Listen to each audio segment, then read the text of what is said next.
Sir देखिए income and expenditure start किए तो उसमें तो था सबसे पहला question receive and payment, correct. Question number 1 हो गया था। क्वेश्चन नंबर 1 तो हो जाना चाहिए। क्वेश्चन नंबर 1 का सीडी बैलेंस आ रहा है 44250, राइट। बैंक का बैलेंस, कैश एट बैंक और कैश इन हैंड, ये दोनों तो एक साथ ही आएगा ना सर। कैश इन हैंड दिया हुआ था क्या? कहाँ दिया था क्लोजिंग में कैश? नहीं, तो ये cash in hand cash at bank अलग से नहीं आएगा, एक साथ ही आएगा। एक्चुअल में क्या होगा, बाय बैलेंस शीट एक ही होगा। आपको क्वेश्चन में एक का बैलेंस दिया रहता है तो बैंक का बैलेंस क्या होगा, बैलेंसिंग फिगर आएगा, ठीक है। यहाँ पे मिसिंग था, कैश का बैलेंस दिया रहेगा तो बैंक का आएगा, ठीक है। दोनों को जोड़िएगा तो सेम आना चाहिए, 45,750 होगा। क्वेश्चन नंबर 2 बना दिए, क्वेश्चन नंबर 2 बना दिए थे। क्वेश्चन नंबर 3 बन जाना चाहिए। बाय बैलेंस शीट 7350, चेक करिए sir. To balance BD, cash में 4,500, मेंबरशिप फीस में 500 मेंबर 20 ईच करके दिया है, तो 10,000 रुपये कितना हो गया? 10,000 हो गया ना सर, ये तो ये वाला है, सॉरी। 10,000 रुपया, कैश 3,500। फिर उसके बाद क्या लिखा है sir, 100 members paid subscription in advance for 17-18, ये भी तो आएगा सर।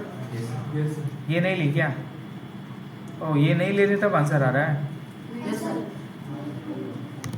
ये तो लेंगे ना।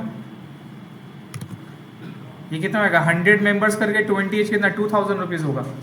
ये 2,000 रुपीज़ भी तो डेबिट में आएगा।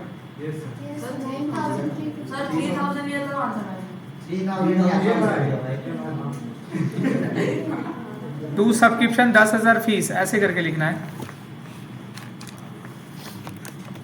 टू सब्सक्रिप्शन फीस, ये 2016-17 का है, किसका है?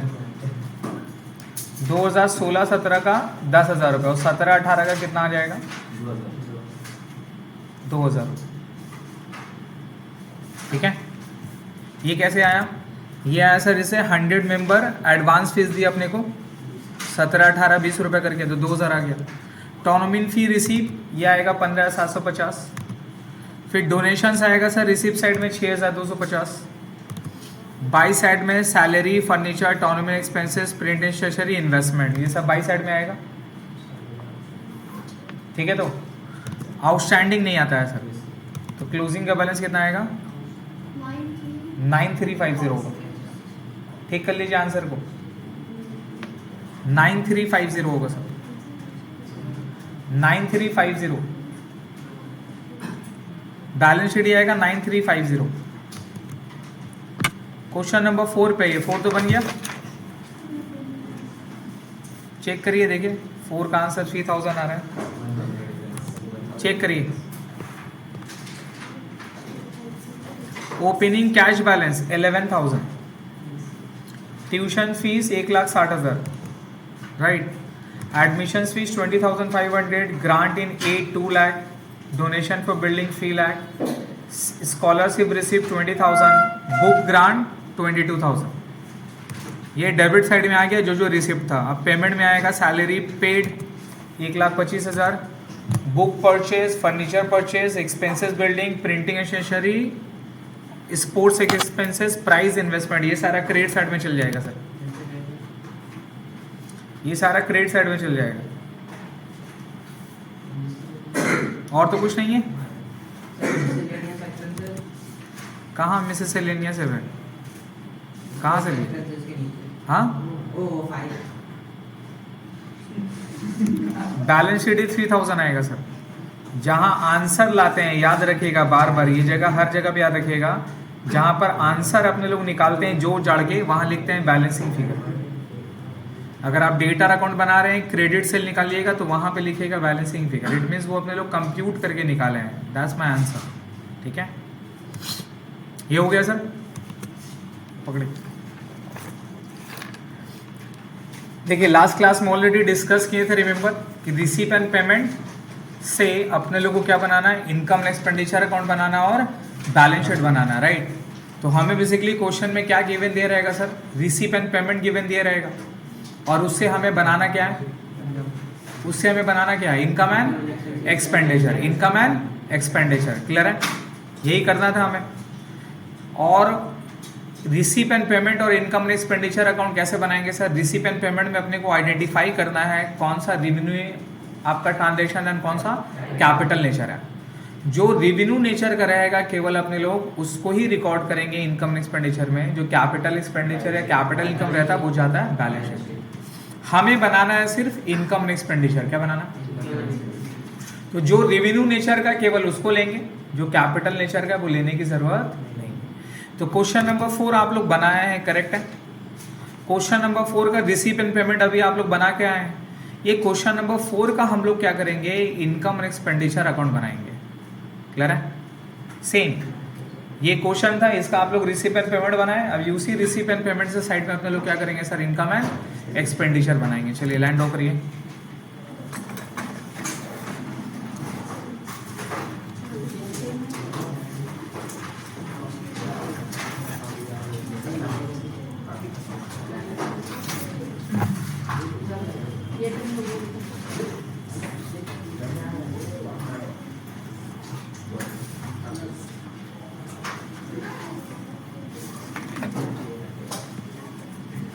क्वेश्चन नंबर 4 का अपने लोग इनकम एक्सपेंडिचर बनाएंगे सर। तो ये डेबिट, ये क्रेडिट, यहाँ पे इन दी बुक्स ऑफ, जो भी नाम था यहाँ लिखेंगे इनकम एक्सपेंडिचर अकाउंट। और इनकम एक्सपेंडिचर अकाउंट पूरा किसकी तरह है, कौन सा अकाउंट की तरह है? PL account, profit and loss account की तरह है।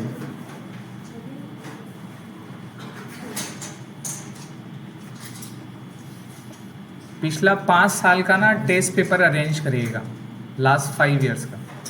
लास्ट 5 इयर्स का अरेंज करके अब उसे सॉल्व करना चालू करिए।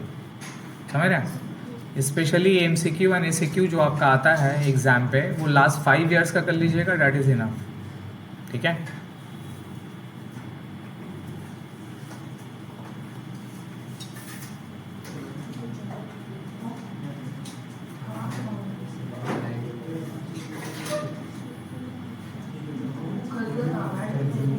फॉर द ईयर एंडेड क्या है सर? 31 मार्च 2017।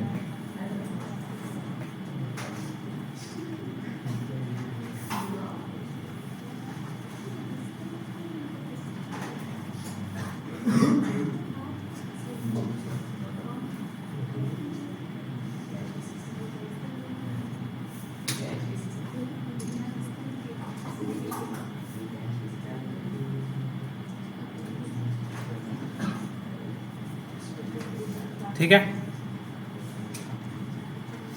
सेम तरीका है, सिर्फ वहाँ पर्टिकुलर अमाउंट लिखते हैं, यहाँ एक्सपेंडिचर अमाउंट और इनकम अमाउंट होगा। क्रेडिट साइड में अपने लोग इनकम दिखाएंगे और डेबिट साइड में एक्सपेंस दिखाएंगे। कौन सा इनकम कौन सा एक्सपेंस? रेवेन्यू। जो केवल रेवेन्यू नेचर का रहेगा अपने लोग सिर्फ उसको लेंगे, जो कैपिटल नेचर का रहेगा उसको रिकॉर्ड नहीं करेंगे। ठीक है?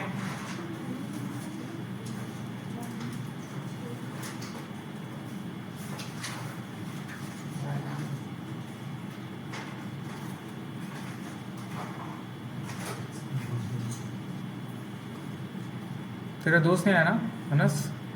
क्या है? हाँ स्टार्ट करें सर। तो रिसीप एंड पेमेंट अकाउंट देखिए जो आपने अभी बनाया है, उसमें क्या था? डेबिट बैलेंस में टू बैलेंस वीडी आपने लिखा। ये तो कैश का बैलेंस है। ये क्या रेवेन्यू है, कैपिटल है? कैश का बैलेंस है, कैपिटल है। तो सर एसेट्स है ना, एसेट्स लायबिलिटी लेते हैं क्या? नहीं, इनकम एंड एक्सपेंस लेते हैं। दूसरा क्या है? ट्यूशन फीस, ये रेवेन्यू है तो ट्यूशन फीस यहाँ पर आएगा सर। बाई में लिखे बाई ट्यूशन फीस।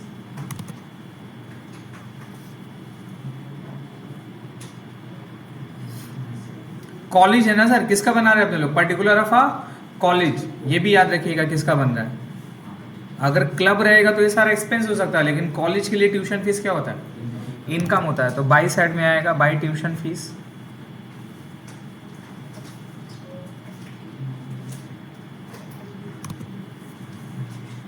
कितना रुपया है सर? 1,60,000। नीचे में भी चेक कर लेंगे कुछ एडजस्टमेंट। देखिए एडजस्टमेंट रिसीव एंड पेमेंट में नहीं होता, लेकिन यहाँ तो होगा ना। और कैसा एडजस्टमेंट है? नॉर्मल पीएल वाला, outstanding at, prepaid less, depreciation, bad debt जो भी रहता है डेबिट साइड में। ट्यूशन फीस के बाद admission fees. Now admission fees क्या है सर? रेवेन्यू है, कैपिटल है? एमजे कैटेगरी कोड बताए थे, पढ़ के आने के लिए कुछ बोले थे, पढ़े थे? 5 मिनट के लिए निकाल के पढ़िए जो मैंने आपको लिखाया था, कौन सा रेवेन्यू, कौन सा कैपिटल, कौन सा एमजे टाइप है, पढ़िए उसको।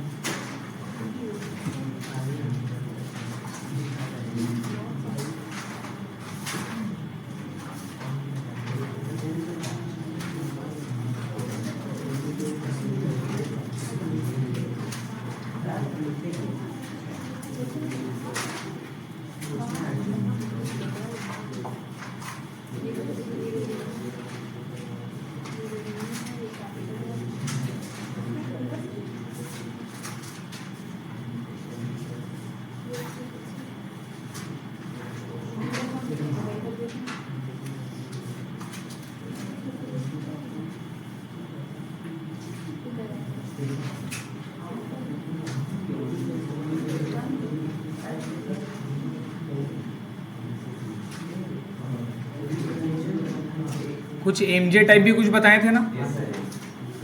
क्या था एमजे टाइप में? देखिए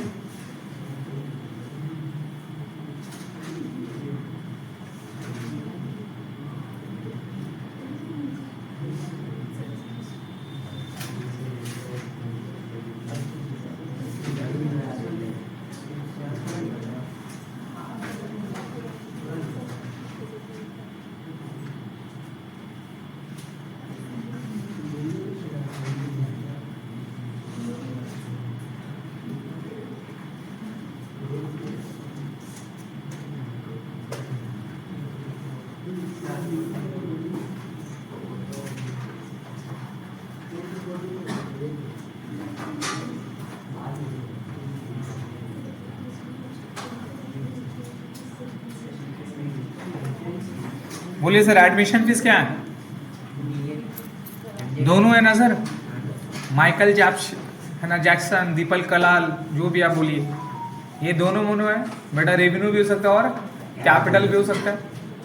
तो यहाँ पे जैसा एडमिशन फीस में कुछ बोला है क्या? ये क्या है? कुछ एज्यूम किया है क्या? कुछ नहीं बोला, तो क्या करना होगा? एजम्पशन करना होगा। अगर एजम्पशन में लिखेंगे assuming admission fees is to be treated as revenue income, क्या लिखेंगे? ये नीचे लिखना पड़ेगा आपको। तो ये कहाँ आएगा? यहाँ पर आएगा। अगर आप एज्यूम करोगे assuming admission fees are not to be treated as revenue income या फिर are to be treated as capital income, तो फिर यहाँ पे नहीं आएगा। क्लियर है? ये एजम्पशन लिखना पड़ेगा आपको एग्जाम पे। तो यहाँ पर बाई साइड में लिखेंगे सर बाय एडमिशन फीस, कुछ नहीं बोलेगा, रेवेन्यू मान लीजिएगा। समझ रहे? कितना रुपये एडमिशन फीस है? 20,500 रुपये। नीचे में इसके लिए नोट लिखिए।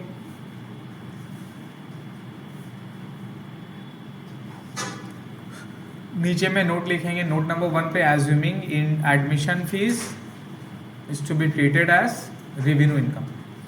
Assuming admission fees is to be treated as revenue income, normal पे।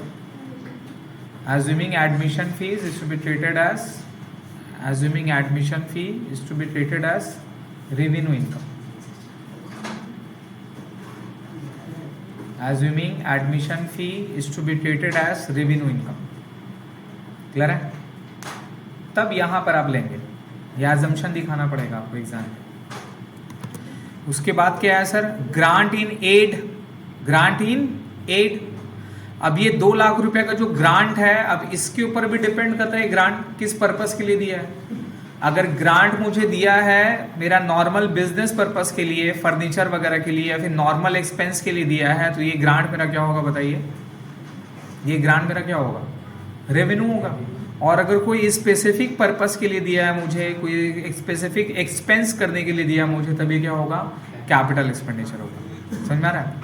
तो डिपेंड करता है कि ग्रांट का एजम्पशन आप क्या करेंगे। हम लोग क्या करते हैं, चेक करते हैं कि अगर ग्रांट बहुत ज़्यादा हो गया, ग्रांट अगर बहुत ज़्यादा हुआ तो उसको अपने लोग क्या मानते हैं सर?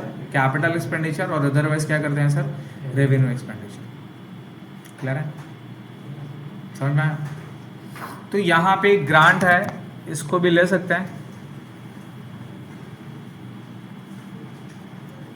ग्रांट इन एड, इसमें भी आपको क्या दिखाना है सर? एजम्पशन।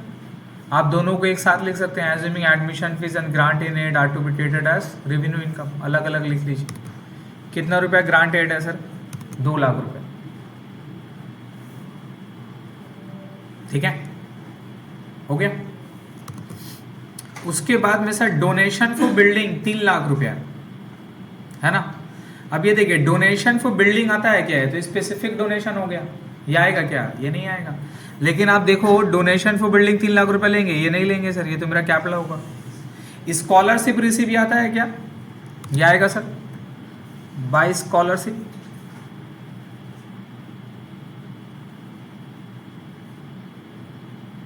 स्कॉलरशिप का पैसा समझते हैं, जो स्कॉलरशिप का पैसा मुझे मिलता है किस लिए? स्टूडेंट को देने के लिए,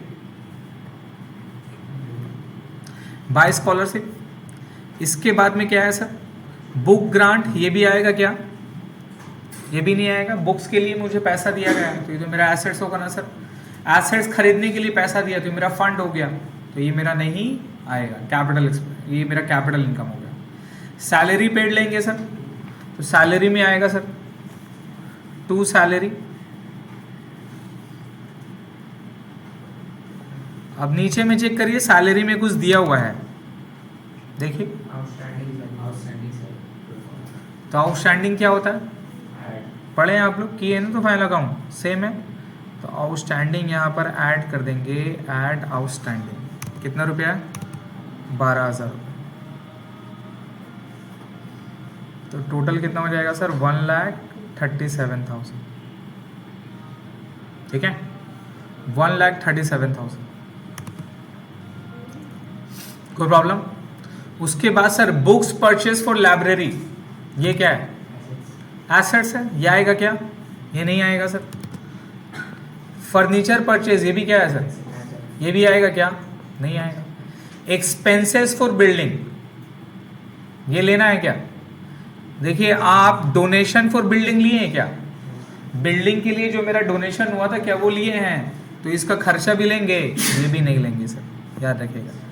ये भी मेरा मैचिंग कॉन्सेप्ट है। कौन सा कॉन्सेप्ट है? Matching concept. जो अपने लोग अकाउंटिंग कॉन्सेप्ट पढ़ेंगे तो वहाँ पर रीड करेंगे कि अगर किसी भी इनकम का एक्सपेंस अगर अपने लोग काउंट करते हैं तो उसका इनकम को भी कंसिडर करना होगा, और कोई इनकम को अगर अपने लोग काउंट नहीं करते हैं, ऐड नहीं करते हैं, तो उसका खर्चों को भी काउंट नहीं करेंगे। एक्सपेंसेस फॉर बिल्डिंग नहीं आएगा सर। प्रिंटिंग स्टेशनरी आएगा, स्पोर्ट्स एक्सपेंसेस भी आएगा, प्राइस भी आएगा। इन्वेस्टमेंट आएगा क्या? इन्वेस्टमेंट नहीं आएगा। तो बैठाइए बाकी सबको। टू प्रिंटिंग एंड स्टेशनरी,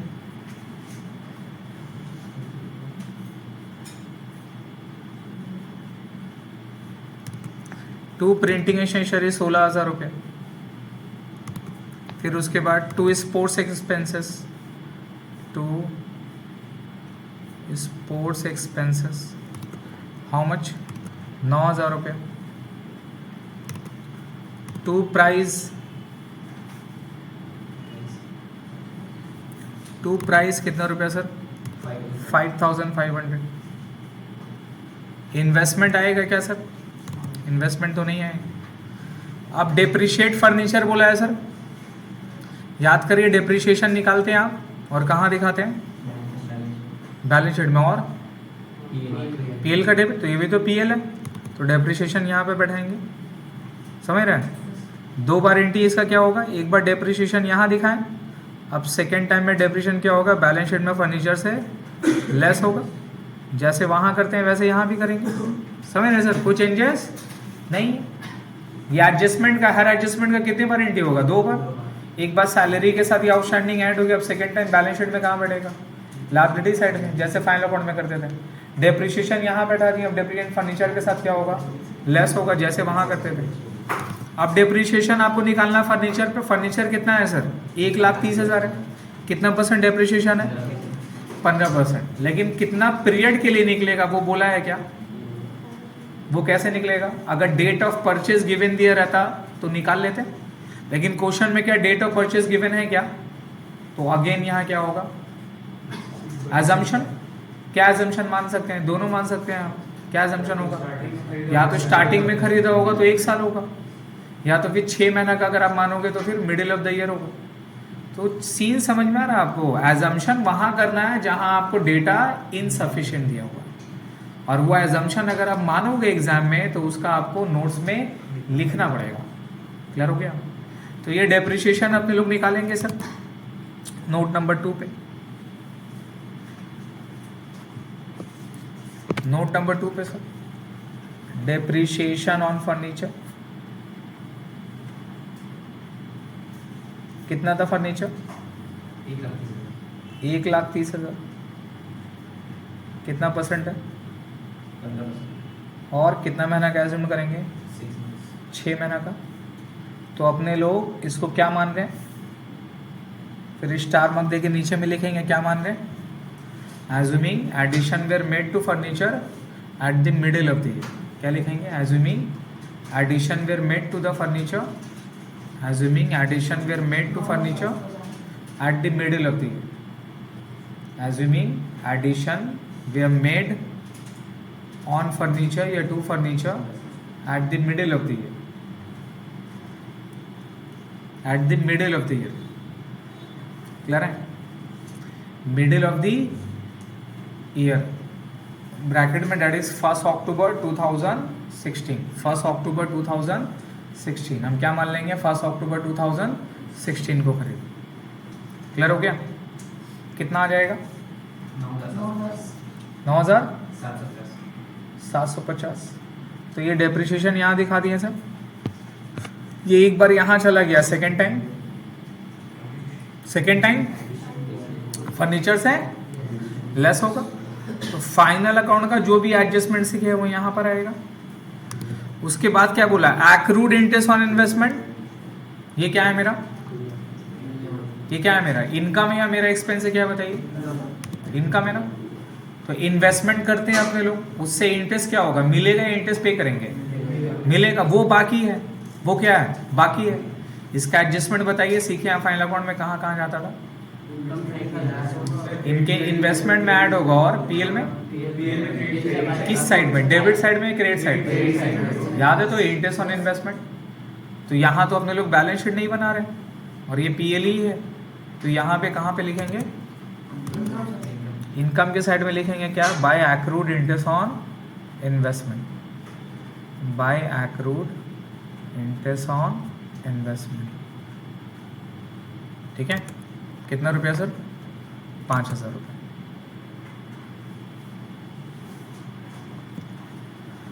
बोलिए, कोई प्रॉब्लम? और कुछ है? और कुछ लेना है क्या? तो अब क्या करना है सर? क्रेडिट साइड को जोड़ना है। देखेंगे किस साइड ज़्यादा हो रहा है। तो एक टोटल आप काउंट करोगे, रफली करो तो देखो इस साइड मेरा ज़्यादा है, क्रेडिट साइड है ना सर। तो क्रेडिट साइड मेरा ज़्यादा है सर। क्रेडिट साइड को जोड़ो। 4,05,000 भी है ना सर? 4,05,500 है। देख ले भाई, 4,05,500 ये भी यहीं पे बैठेगा। 4,05,500। इससे क्या होगा? डेबिट साइड से लेस करेंगे, लेस करके अमाउंट निकालिए कितना आता है। लेस करके अमाउंट निकालिए सर, कितना आता है?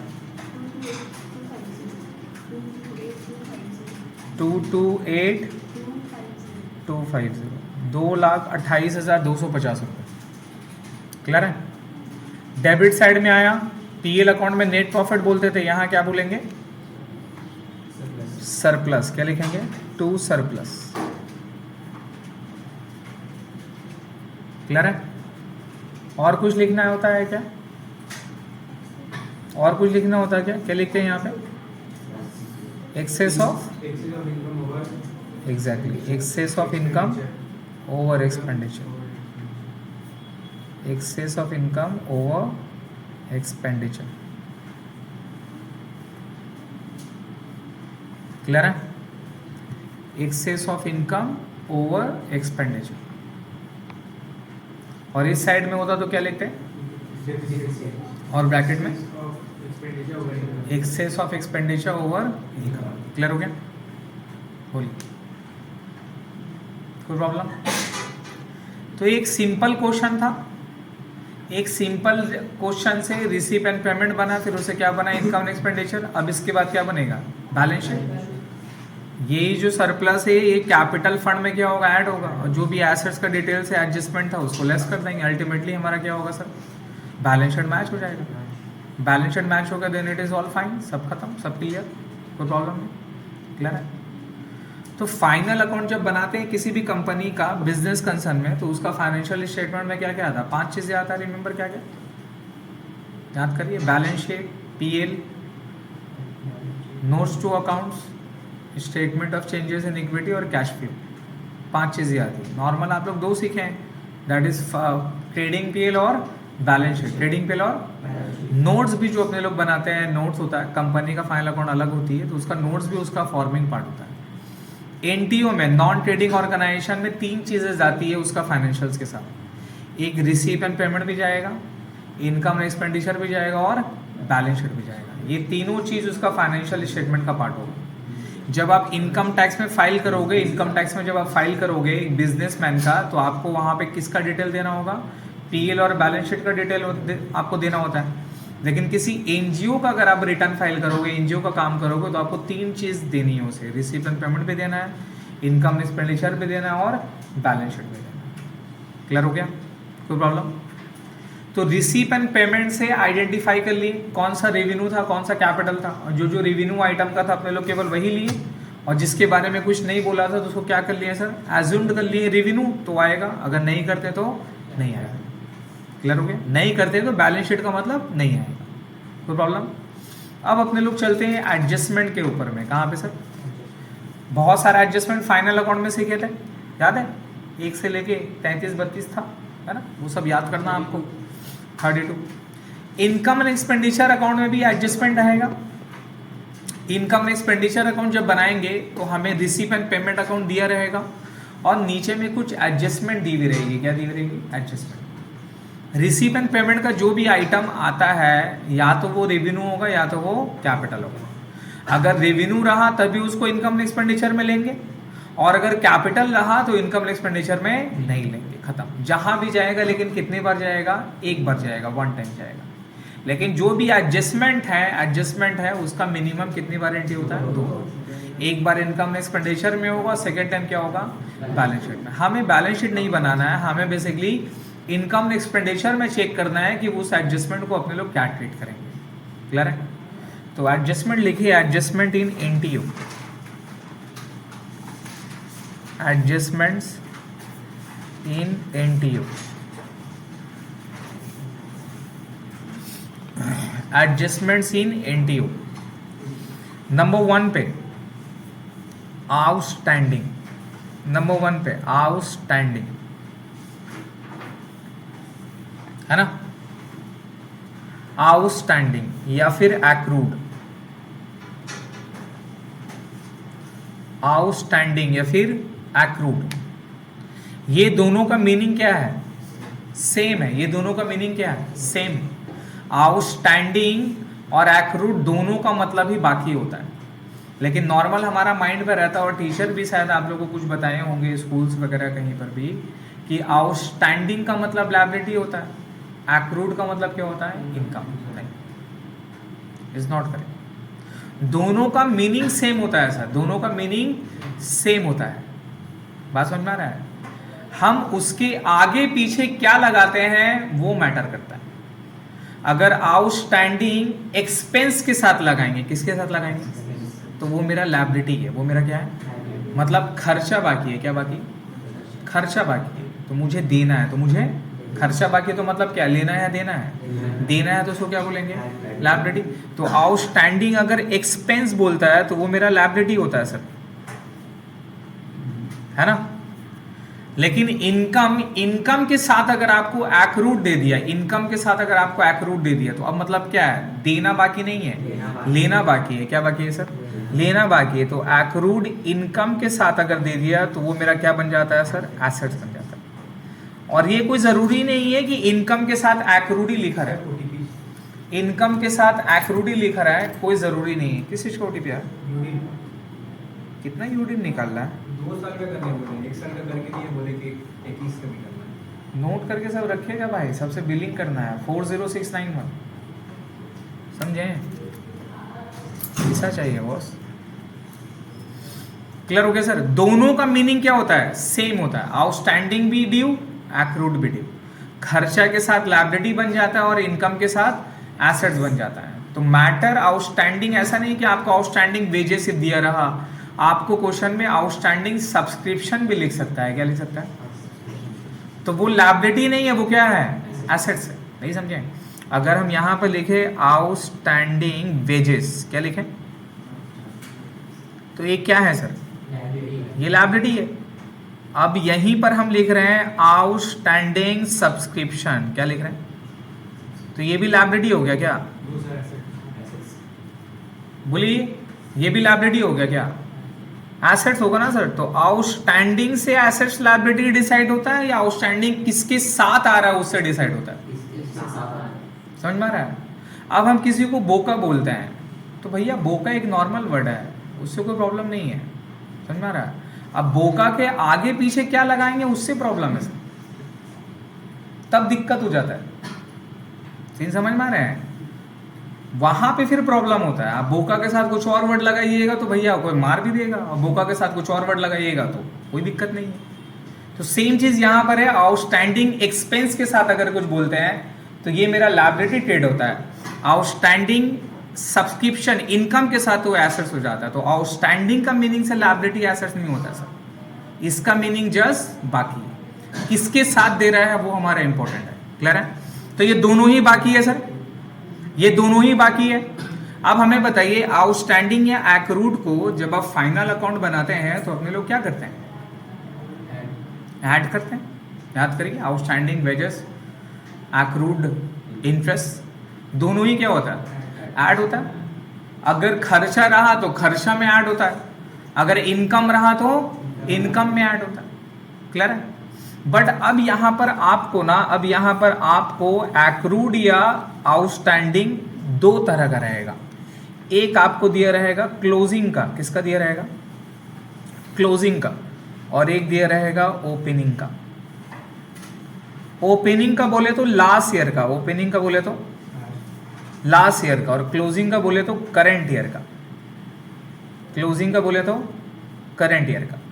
लास्ट ईयर का मतलब इस साल का क्या होता है? ओपनिंग, मतलब इस साल का बिगनिंग ऑफ द ईयर। कौन सा ईयर का?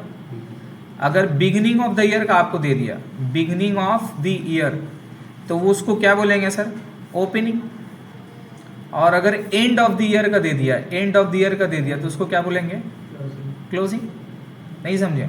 अगर अभी 2022-23 का खाता बनेगा, किसका बनेगा? तो 2022-23, अभी जो मार्च आएगा तो 23 का ईयर एंड हो जाएगा 22-23 का, तो फाइनेंशियल ईयर 22-23 का खाता बनेगा। तो 22-23 का अगर कोई पैसा बाकी है तो उसको कौन सा बोलेंगे? क्लोजिंग। इस साल का एंड का बाकी है। और अगर 21-22 का किसी का पैसा ड्यू रहा, अभी तक नहीं मिला, तो उसको क्या बोलेंगे सर? ओपनिंग आउटस्टैंडिंग बोलेंगे ना। इन समझ में आ रहा है? आप फाइनेंशियल ईयर बनाते हैं जैन से दिसंबर, तो भैया 2022 का क्या हो गया? एंड हो गया ना। तो 2022 वाला क्लोजिंग, और 21 का अगर बोलेगा तो क्या होगा? वो ओपनिंग होगा। या बिगनिंग ऑफ द ईयर बोल दिया 1 अप्रैल 2022, और एक बोल देगा 31 मार्च 2023, तो क्लोजिंग वाला कौन सा होगा? 31 मार्च 2023, और ओपनिंग किसको बोलेंगे? 1 अप्रैल 2022। क्लियर है? तो अब आपको जो आउटस्टैंडिंग है ना, वो आपको दो देगा। क्लोजिंग का भी आउटस्टैंडिंग देगा और ओपनिंग का भी देगा। क्लोजिंग का भी आउटस्टैंडिंग देगा और ओपनिंग का देगा। हमें सिर्फ इनकम एंड एक्सपेंडिचर अकाउंट बनाना है। क्या बनाना है? और इनकम एक्सपेंडिचर अकाउंट में समझना है कि एक ऐड होगा तो दूसरा क्या होगा? लेस होगा। एक ऐड होगा तो दूसरा क्या होगा? लेस होगा। क्लियर है? अब यहां पर लोग कंफ्यूज हो जाते हैं। जैसा कि आपको बोल दिया आउटस्टैंडिंग वेजेस ऑन 1 अप्रैल 2022 10,000 रुपया, फिर आपको बोल देगा आउटस्टैंडिंग वेजेस ऑन 31 मार्च 2023 25,000 रुपया। तो ये दोनों एडजस्टमेंट किसके साथ होगा? वेजेस के साथ ही होगा या सैलरी के साथ होगा? जिसके साथ होगा। तो इसमें से एक जो आउटस्टैंडिंग वो ऐड होगा, दूसरा वाला क्या होगा? अब हमें समझना है कौन सा ऐड होगा, कौन सा लेस होगा। क्लियर है? वो कैसे समझेंगे?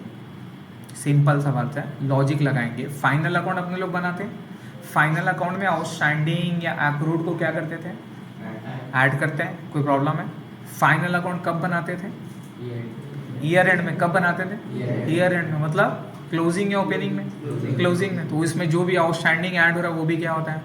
क्लोजिंग होता है। तो इसका मतलब क्लोजिंग वाला आउटस्टैंडिंग एक्रूड रहेगा तो क्या करेंगे? ऐड कर देंगे। तो ओपनिंग वाला क्या कर देंगे? लेस कर देंगे। कोई प्रॉब्लम? तो क्लोजिंग वाला आउटस्टैंडिंग एक्रूड को अपने लोग ऐड कर देंगे और ओपनिंग वाला आउटस्टैंडिंग एक्रूड को क्या कर देंगे सर? लेस कर देंगे। कोई दिक्कत है? किसके साथ लेस करेंगे? जिसके साथ बोलेगा। कोई प्रॉब्लम? याद रहेगा। तो क्लोजिंग वाला आउटस्टैंडिंग एक्रूड ऐड होगा, ओपनिंग वाला आउटस्टैंडिंग एक्रूड लेस होगा। ठीक है। अब इसी का उल्टा भी एक आता है सर, एडवांस। क्या आता है सर? एडवांस, है ना सर। एक होता है एडवांस पेड और एक क्या होता है? एडवांस रिसीव्ड, है ना सर। एक होता है एडवांस पेड और एक होता है एडवांस रिसीव। एडवांस पेड को क्या बोलते हैं? Paid in advance. Advance paid को क्या बोलते हैं बताइए? Paid in advance. और एडवांस रिसीव को आप लोग क्या बोलते हैं? रिसीव इन एडवांस, है ना सर। देखिए दोनों ही एडवांस है और ये एडवांस का मतलब क्या होता है? काम होने से पहले पैसा देना। काम होने से पहले पैसा देना, है ना। आप किसी से कुछ काम करवा रहे हैं, आपको वो काम करवाना है, अर्जेंट है, तो क्या करते हैं? काम स्टार्ट करने के लिए 10% 5% उसको कुछ पैसा हाथ में दे देते हैं सो डैट वो मेरा काम को जल्दी से जल्दी स्टार्ट कर दे, है ना। यही लॉजिक है धंधा का।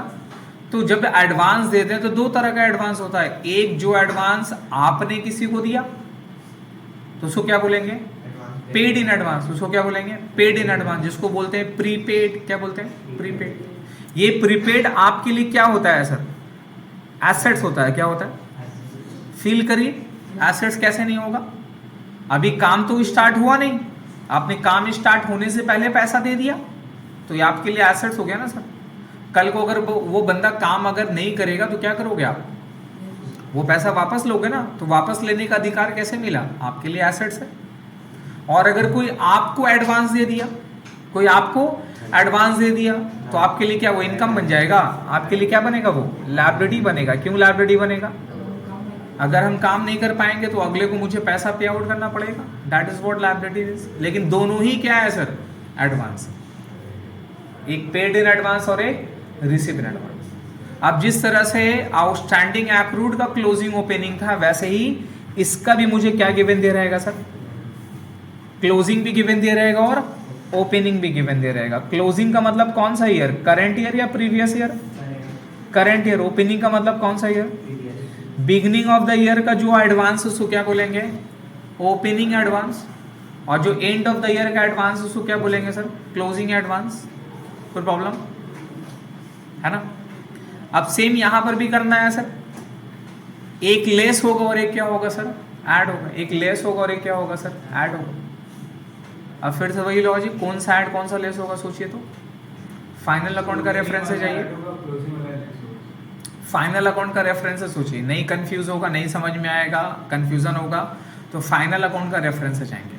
फाइनल अकाउंट में सोचिएगा कि हमने लोग एडवांस और प्रीपेड को क्या करते थे? लेस करते थे। याद है? तो इतना तो याद होगा। अब फाइनल अकाउंट कब बनता था? ऊपर में याद है? फॉर द ईयर एंडेड लिखा रहता है, डेट एज ऑन। किस डेट में बनता था? एंड में। तो इसका मतलब क्लोजिंग था, तो वो एडवांस भी क्या था? क्लोजिंग। तो क्लोजिंग वाला एडवांस क्या होगा बेटा? लेस होगा। तो ओपनिंग वाला एडवांस क्या होगा बेटा? ऐड होगा। कोई प्रॉब्लम? कोई प्रॉब्लम? कोई दिक्कत? चलो, तो ये अपने लोग सर रट लिए, ये रट लिए अपने लोग। Outstanding accrued, closing opening, closing वाला ऐड तो ओपनिंग वाला एडवांस बोलेगा प्रीपेड या एडवांस रिसीव, क्लोजिंग बोलेगा तो लेस, ओपनिंग बोलेगा तो क्लियर। थैंक यू माय रट्टे तोते लोग। ऐसा कोई जरूरी है बे? Closing add opening less, closing less तो ओपनिंग ऐड, कौन बोला?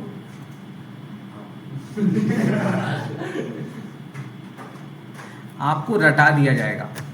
ठीक है, लॉजिक यही है कि आप लोग को एग्जाम में ऐड लेस करोगे, आपका आंसर मैच हुआ, कहानी खत्म। ठीक है, नॉलेज गया,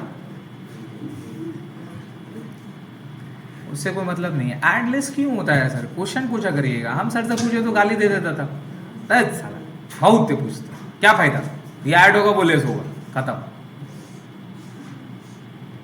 कुछ नहीं बोल सकते। लॉजिक से समझिए कि अपने लोग ऐड क्यों करते हैं। हम लोग क्या बना रहे हैं, इनकम एंड एक्सपेंडिचर, और हमें क्वेश्चन में क्या गिवन दिया रहेगा, रिसीप एंड पेमेंट। क्या गिवन दिया रहेगा, क्लियर है? हमें रिसीप एंड पेमेंट गिवन दिया रहेगा, समझिएगा यहाँ पे। हाँ सर, ये बार बार नहीं बताएंगे, ये जो चीज़ बता रहे हैं आप लोग का आगे काम आएगा। हमें receipt and payment account given दे रहेगा। रिसीप एंड पेमेंट में हमें डेबिट साइड में क्या रहता है सर, रिसीप, सब्सक्रिप्शन गिवन दे रहेगा, और क्रेडिट साइड में क्या गिवन दे रहता है सर, सैलरी, है ना, रेंट, यही सारा दिया रहता है ना सर। हम सैलरी को पकड़ते हैं, हम सैलरी को पकड़ते हैं, मान लीजिए तो हम एक बंदे को सैलरी पे रखें, मान लीजिए 10,000 रुपया महीना का, क्लियर है? उसका जो पेमेंट होता है, सैलरी का पेमेंट, वो इंपॉर्टेंट होता है। पेमेंट कब करते हैं, सेम मंथ में पेमेंट होता है क्या? कब पेमेंट होता है, नेक्स्ट मंथ पे होता है। इस मंथ का पेमेंट कब होगा, नेक्स्ट मंथ होगा। मान लो उस बंदे को मैंने 1 अप्रैल से रखा था, कब से रखा था, 1 अप्रैल से उस बंदे को मैंने रखा था 10,000 रुपये पे, तो मैं उसको अप्रैल का महीना का सैलरी कब दूंगा, मई का, मई का फिर जून में, जून का फिर, इस तरह से पेमेंट करते करते जाएंगे। तो किस महीना का पेमेंट में बाद में होगा, एंड में, एंड में जो मेरा मार्च महीना का पेमेंट है वो कब होगा, लेकिन मार्च महीना का तो पेमेंट हुआ नहीं, है ना।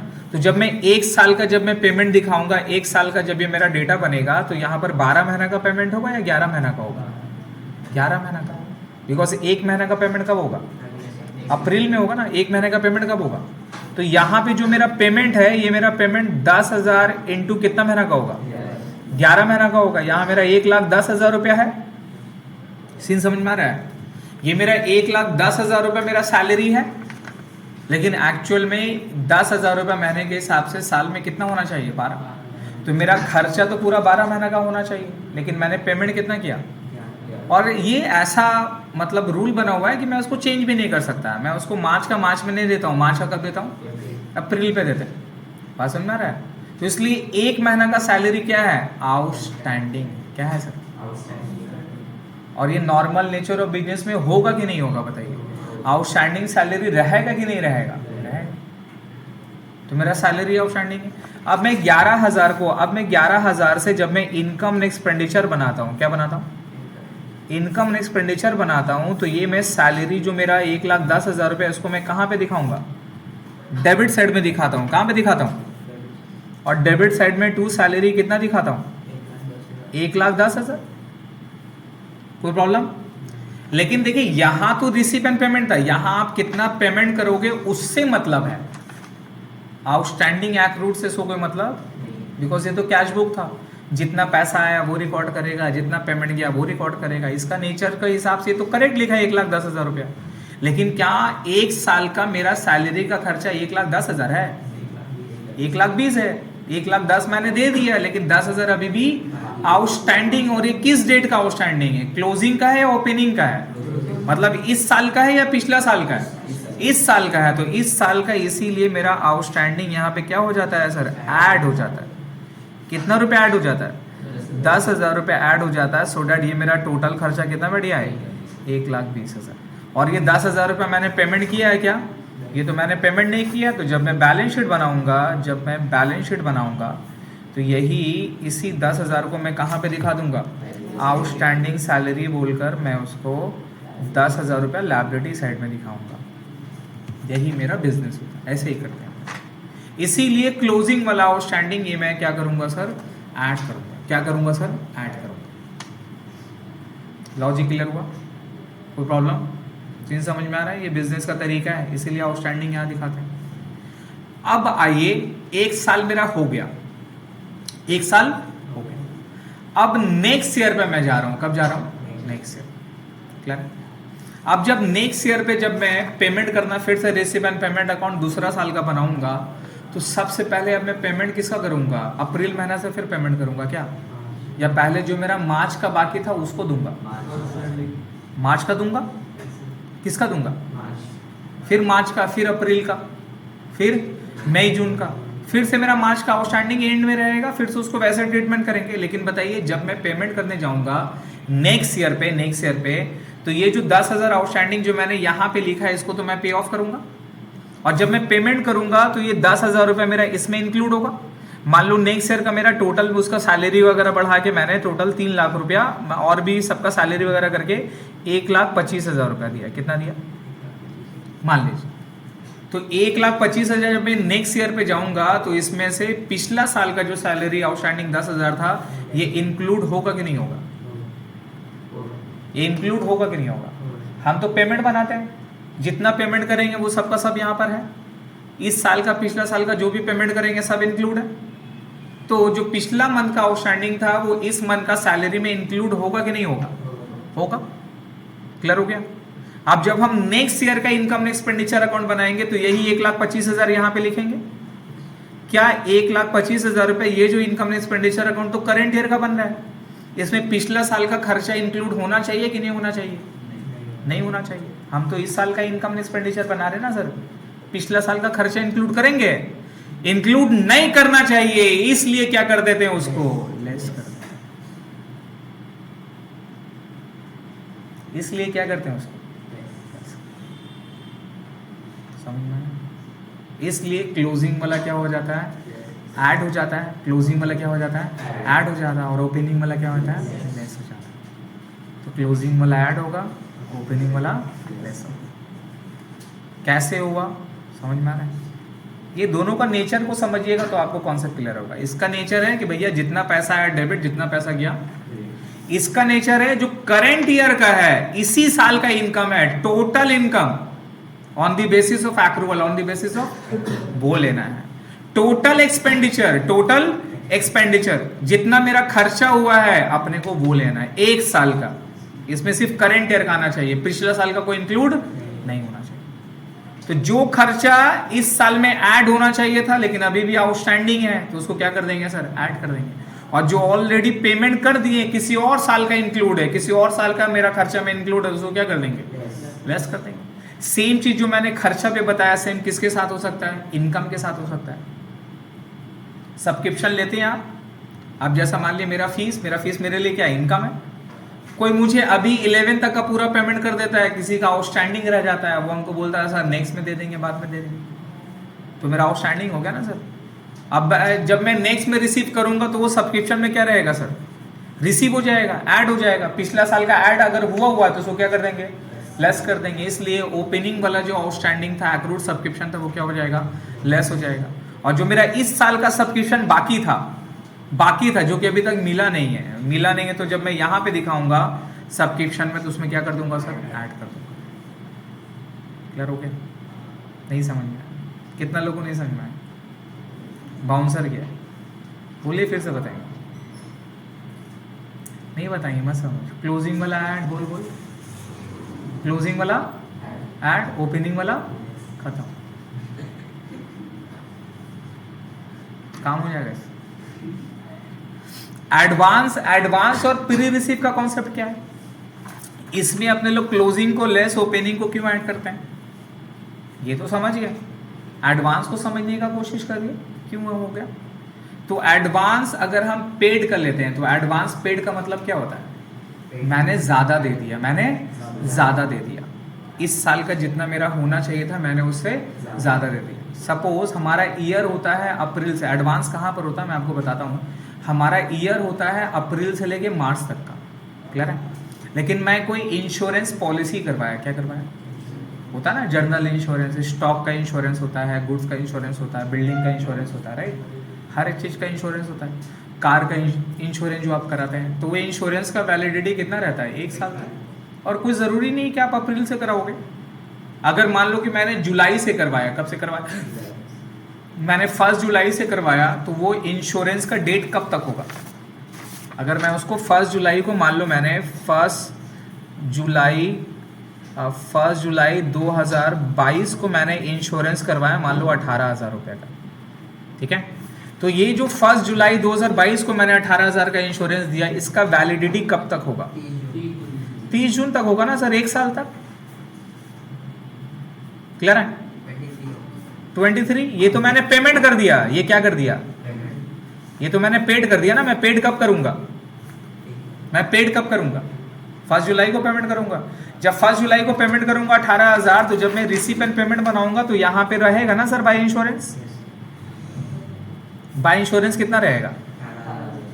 18,000 रहेगा, कोई प्रॉब्लम? लेकिन जब मैं इसको 18,000 को जब मैं इसको इनकम एंड एक्सपेंडिचर में दिखाऊंगा, तो हमें इनकम एंड एक्सपेंडिचर में खर्चा कहां तक लेना था? 1 जुलाई से लेके कहां तक लेना है सर? 31 मार्च तक लेना है। 31, बिकॉज मेरा ईयर कहां तक एंड है। तो मुझे बताइए यहां पर एडवांस कब तक का पेमेंट हो गया? जुलाई से कहां से? मार्च तक का एंड हो रहा ना सर, और मैंने पेमेंट कब तक कर दिया? जून तक का पेमेंट कर दिया ना सर। तो मेरा एडवांस कब तक हुआ? अप्रैल, मई, जून। आप देखो ना, 1 जुलाई से लेके 30 जून तक का ये मेरा खर्चा है 18,000 का। ये तो 1 साल का मैंने कर दिया। लेकिन मुझे एक्चुअल में अगर ईयर एंडेड के हिसाब से देंगे तो मुझे जुलाई से लेके मार्च तक देना था। जुलाई से पहले तो मैंने इंश्योरेंस करवाया नहीं। अब जब जुलाई में कराऊंगा तो उसने 1 साल का ले लिया, एक बार में मैंने दे दिया। लेकिन जब मैं ईयर एंडेड में दिखाऊंगा तो मुझे खर्चा कहां तक दिखाना है? मार्च। चीज समझ में आ रहा है? तो ये जो 18,000 में से मेरा एडवांस, ये मेरा 2 पार्ट हो जाएगा। ये जो अगर पार्ट करूंगा तो 2 पार्ट होगा। एक होगा अप टू 31 मार्च तक, और एक क्या हो जाएगा सर? अप्रैल से लेके जून तक। समझ में आ रहा है? ये अप्रैल से लेके जुलाई से लेके मार्च तक कितना महीना होता है? 9 महीना। तो एडवांस कितना महीना का हो गया? 3 महीना का एडवांस हो गया। ये 3 महीना का एडवांस कैसे निकलता है? ये 18,000 रुपये टोटल कितना महीना का था?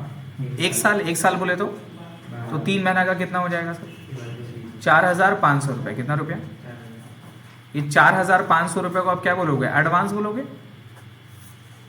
एडवांस बोलेंगे कि नहीं बोलेंगे बताइए?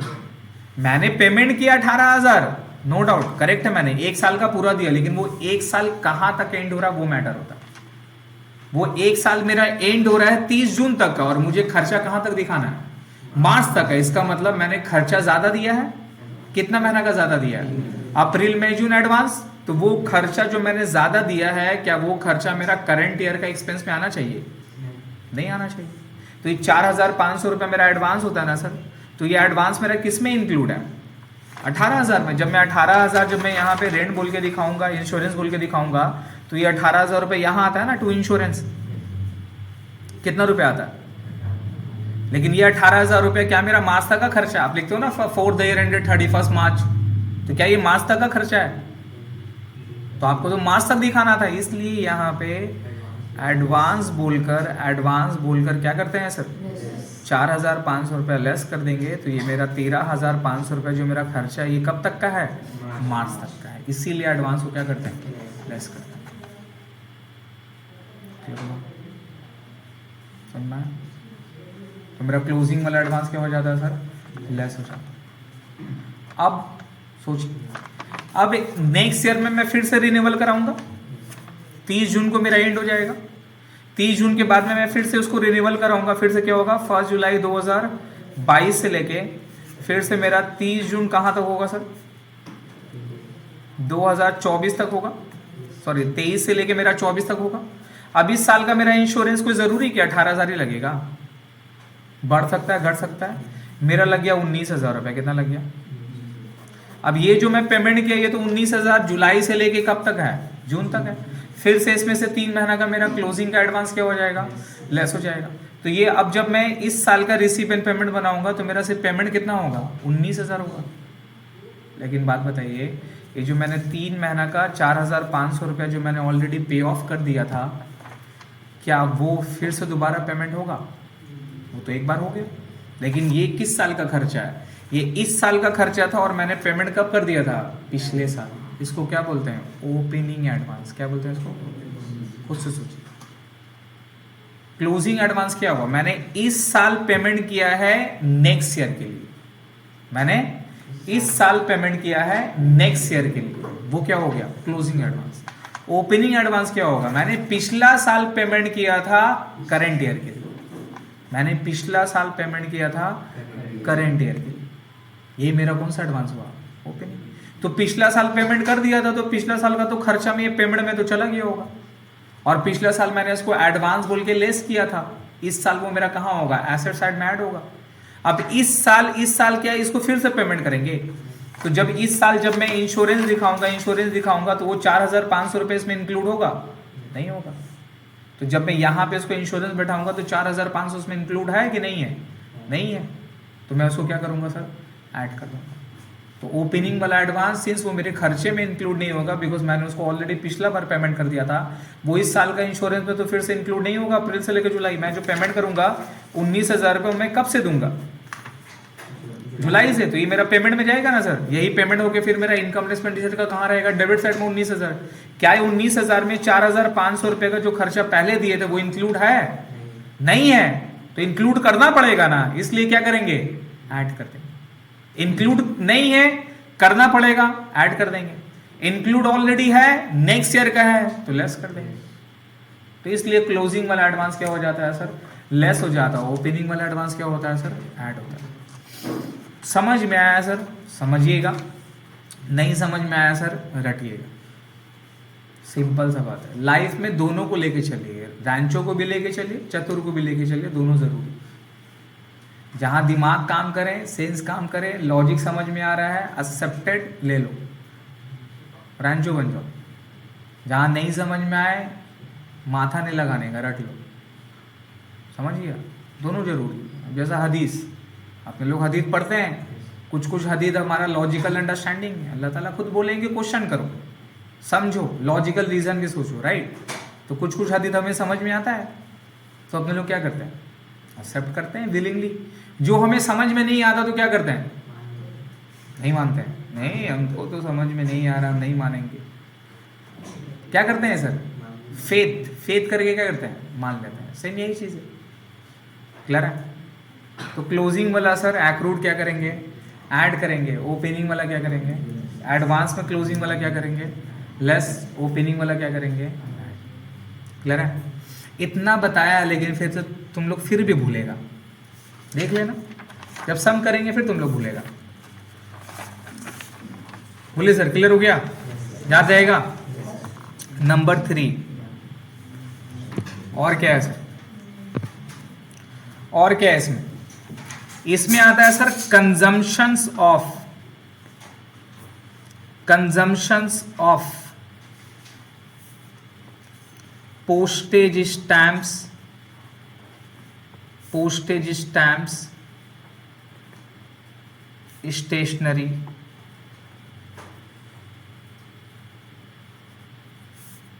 Medicine etcetera. ये कंजम्पशंस क्या है सर, ये कंजम्पशंस क्या है, ठीक है।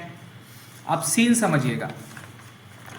मेडिसिन क्या होता है सर, आप जितना भी सामान मेडिसिन खरीदते हैं, क्या वो सब का सब यूज हो जाता है एक बार में,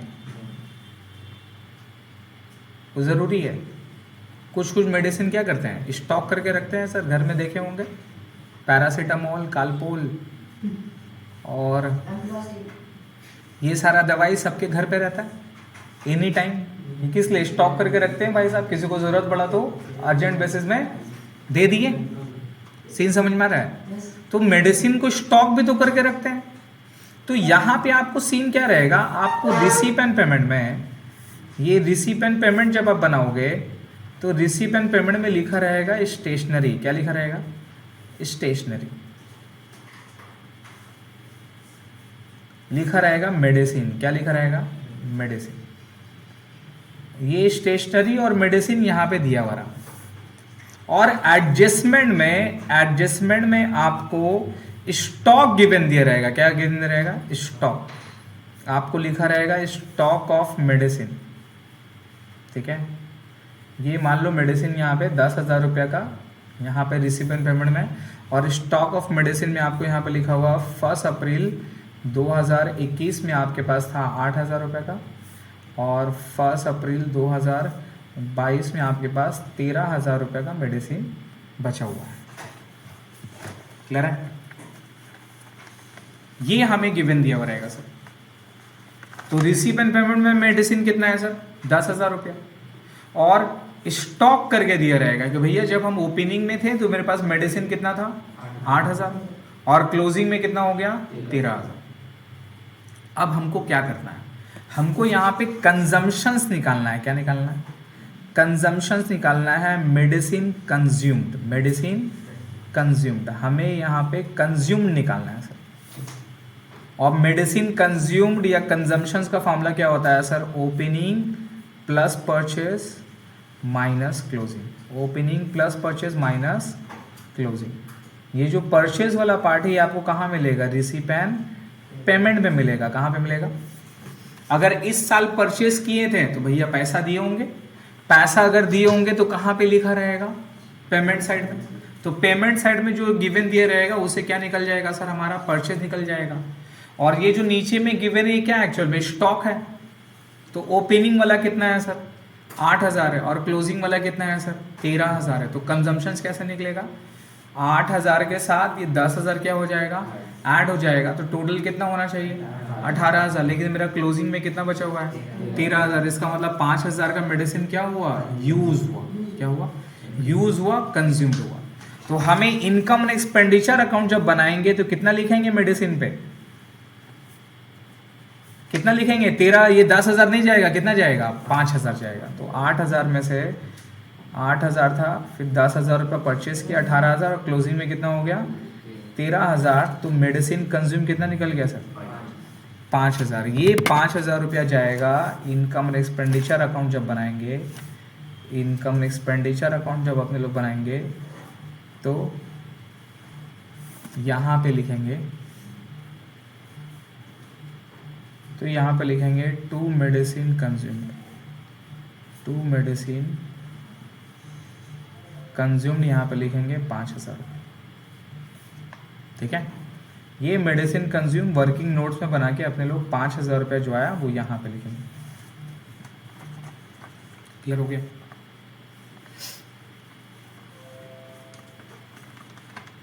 नहीं, यहाँ पे लिखेंगे सर। तो एक तो मेडिसिन कंज्यूम्ड का दिया रहता है सर, कोई प्रॉब्लम? याद रहेगा? अब ये मेडिसिन के साथ भी दिया रहता है, ये स्टेशनरी के साथ भी दिया रहेगा, ये पोस्टेज स्टैम्प के साथ भी बोला हुआ रहेगा। जिसके साथ भी बोला रहेगा इस तरह से करना है। अगर सिर्फ स्टेशनरी मेडिसिन बोला तो डेबिट साइड में दे देंगे, और अगर स्टॉक करके बैलेंस दिया रहा ओपनिंग क्लोजिंग का तो हम लोग समझ जाएंगे अपने को क्या दिखाना है? कंजम्पशन दिखाना है। ओपनिंग को ऐड करना है क्लोजिंग को। आप खुद से लॉजिक लगाओ। ओपनिंग में मेरे पास मेडिसिन 8,000 था, मैंने खरीदा 10,000 का, तो टोटल कितना हो गया? 18,000। अब क्लोजिंग में सिर्फ मान लो 8,000 बचा, या क्लोजिंग में मान लो कि मेरे पास 5,000 बचा। कितना बचता? तो डिफरेंस कितना आ गया? 13,000 रुपये। तो मैंने कंज्यूम्ड कितना किया? मैंने खाया कितना मेडिसिन? 13,000। मतलब वो 13,000 मेरा क्लब में जो लोग आया, कुछ का दर्द हुआ होगा, प्रॉब्लम होगा, उन लोग को मेडिसिन मेरा यूज़ हुआ। तो वो 13,000 का जो मेरा मेडिसिन है वो कहाँ जाएगा? इनकम एक्सपेंडिचर का एक्सपेंस साइड में। डेबिट साइड में कितना बैठेगा? कंज्यूम्ड बैठेगा 13,000 रुपये। सीन समझ में आ रहा है? जितना कंज्यूम्ड होगा वो यहाँ पे दिखाएंगे। सेम इसी 3 नंबर का तरह एक अगर लॉजिक में है राइट ऑफ। क्या बोलिए? Right of. Number 4 right of. अब राइट ऑफ क्या रहता है सर? राइट ऑफ रहता है sports equipments, sports equipments, sports equipments, या फिर लिखिए other than consumptions, other than consumptions, other than consumed material, other than consumed material.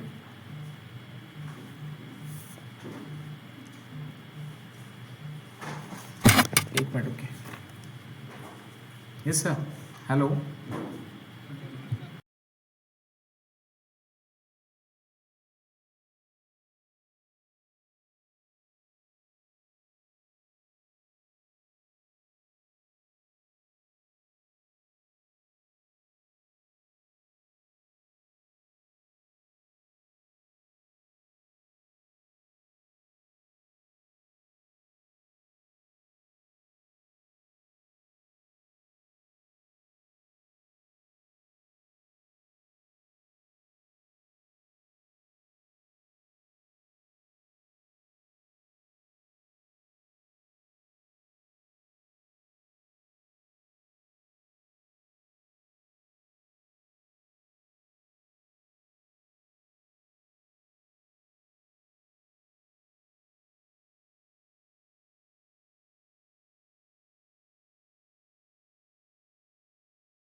Clear है सर? देखिए अब अगर खाने का चीज रहा, कंज्यूम्ड करने का चीज रहा, तो वहां पर वर्ड क्या लिखते हैं? कंजम्पशंस। क्या लिखते हैं? अगर अदर देन कंजम्पशन मटेरियल है तो वर्ड क्या लिखेंगे? Write of. वर्ड क्या लिखेंगे? Write off. सेम फॉर्मूला, क्या फॉर्मूला होगा? Opening plus purchase, opening plus purchase और माइनस क्या होगा sir? Closing. Same formula, opening plus purchase minus closing equal to क्या होता है? Write off. क्या होता है? Write off. ठीक है, सेम चीज है। अगर पोस्टेज स्टैम्प लिखा रहा तो वर्ड क्या लिखेंगे? कंजम्पशंस। मेडिसिन रहा तो कंजम्पशंस। लेकिन स्पोर्ट्स इक्विपमेंट्स को तो कंज्यूम नहीं ना कर पाएंगे सर। खा पाओगे क्या आप बैट को? कॉक बैट वगैरह जो रहता है, टेबल टेनिस वगैरह का बैट है, तो खा लेगा खाते। तो वहां पर वर्ड क्या लिखेंगे? Write off. क्या वर्ड लिखेंगे? Write of. क्लियर है? हो गया। अब number 5, donation, donation, admission fees, entrance fees. Donation, admission fees, entrance fees. Clear है? मतलब ऑल दी एमजेस टाइप, ऑल, अरे यार ये एमजे को नहीं लिखना चाहिए यार, गलत बात है। डीके टाइप, डीके का फुल फॉर्म दीपक। उसका वीडियो मत देखिएगा, गलती से एक बार देख लिया था हम, उसके बाद हमको नींद नहीं आया 2 दिन तक। साला क्या देख रहे हैं हम, क्या गंदा आदमी। ऐसा ऐसा अश्लील आदमी को टांग देना चाहिए, समझे? अभी का दौर बहुत गंदा हो गया सर। लोग फेमस होने के लिए ना कोई भी हद तक जा सकते हैं, समझे? और अल्लाह आप जैसे यूथ लोग को बचाएं आजकल के टॉर्चर से, है ना? बहुत गंदगी हो रहा है सर। आने वाला टाइम में मोबाइल बैंड हो जाएगा, पता है? घर पे बैंड हो जाएगा, देख लीजिएगा, बैंड हो जाएगा आने वाला टाइम में। जितना मोबाइल फ़ोन पे ये सारा इंस्टा वगैरह और ये सारा में गंदगी हो गया ना, बहुत ज़्यादा। जो मोरल्स प्रिंसिपल होता है ना एक ह्यूमन बीइंग का, like what you should wear, what you should not, वो सारा चीज़ ख़त्म हो गया। लोगों को फेमस होना है, बस दिखना है मेरे को। देखिए सर, तो जितना भी डीके टाइप है जहाँ पे क्वेश्चन में बोला नहीं है वेदर वो रेवेन्यू है फिर वेदर वो कैपिटलाइज है, क्लियर है? तो अगर क्वेश्चन में, तो सबसे पहला बात यहां से अपने को समझना है कि कौन सा रेवेन्यू है, कौन सा कैपिटलाइज है। क्लियर है? कौन सा रेवेन्यू है, कौन सा कैपिटलाइज है। अगर जो रेवेन्यू वाला पोर्शन है वो कहाँ जाएगा? इनकम एक्सपेंडिचर का किस साइड में सर? क्रेडिट साइड में। किस साइड में जाएगा? है ना? और अगर कैपिटलाइज रहेगा तो इनकम एक्सपेंडिचर में नहीं आएगा, तो कहाँ जाएगा? बैलेंस शीट का लायबिलिटी साइड। सॉरी, अपने लोगों को सर बैलेंस शीट नहीं बनाना है, क्लियर है? तो यहां पे लेना, तो जो रेवेन्यू आइटम है वही लेंगे, ठीक है? अब यहां पे आप चीज समझोगे, अगर क्वेश्चन में गिवन है, इफ क्वेश्चन में गिवन है, अब अगर क्वेश्चन में गिवन है तो एज पर क्वेश्चन करेंगे, एज पर क्वेश्चन करेंगे, है ना? अब क्वेश्चन में गिवन बोल दिया कि भैया 60% जो है वो कैपिटलाइज है, क्या है सर? 60% कैपिटलाइज है। टोटल अमाउंट था मेरा 50,000 रुपया, 50,000 रुपया मेरा डोनेशन है, बोला 60% कैपिटलाइज है। इसका मतलब रेवेन्यू कितना परसेंट हो गया? 40% हो गया। तो आप यहाँ पे जब इनकम एंड एक्सपेंडिचर अकाउंट जब आप बनाओगे, इनकम एंड एक्सपेंडिचर अकाउंट जब आप बनाओगे तो कितना लेंगे? 50,000 का कितना परसेंट लोगे आप? 40% लोगे। कितना परसेंट लोगे? 40% अपने लोग लेंगे, 20,000 रुपये। समझ गए? यही मेरा रेवेन्यू वाला पोर्शन है। जो रेवेन्यू वाला पोर्शन रहेगा उस पोर्शन को लेंगे। कैपिटल वाला पोर्शन अपने लोग क्या कर देंगे सर? इग्नोर कर देंगे, क्लियर है? अगर क्वेश्चन में गिवन दे रहा, अब अगर क्वेश्चन में नॉट गिवन दे रहा, if not given in question, अगर क्वेश्चन में कुछ बोला नहीं है तो आप क्या करोगे सर? एज्यूम्ड कर लोगे, एज्यूम्ड इट रेवेन्यू। और आपको जो मैंने नोट्स लिखने के लिए बताया वो आप नोट्स लिखोगे, एज्यूम्ड इट रेवेन्यू। और मैंने जो आपको नोट्स लिखने के लिए बताया वो नोट्स लिखोगे। क्लियर है? कोई प्रॉब्लम? तो इन शॉर्ट में डोनेशन, इंटेंस फीस, ये सारा से आपको जो रेवेन्यू एक्सपेंडिचर है, जो रेवेन्यू नेचर का आइटम है, केवल वही लेना है। कैपिटल वाला नेचर का आइटम अपने लोग को लेने की जरूरत नहीं है। चीज क्लियर हो गया सर? कोई प्रॉब्लम? ये 5 एडजस्टमेंट रहता ही रहता है। इसके अलावा और कौन सा एडजस्टमेंट है और जो रहता है? इसके अलावा जो एडजस्टमेंट है वो आप लोग पढ़ चुके हैं ऑलरेडी, उसको कुछ करने की ज़रूरत नहीं है।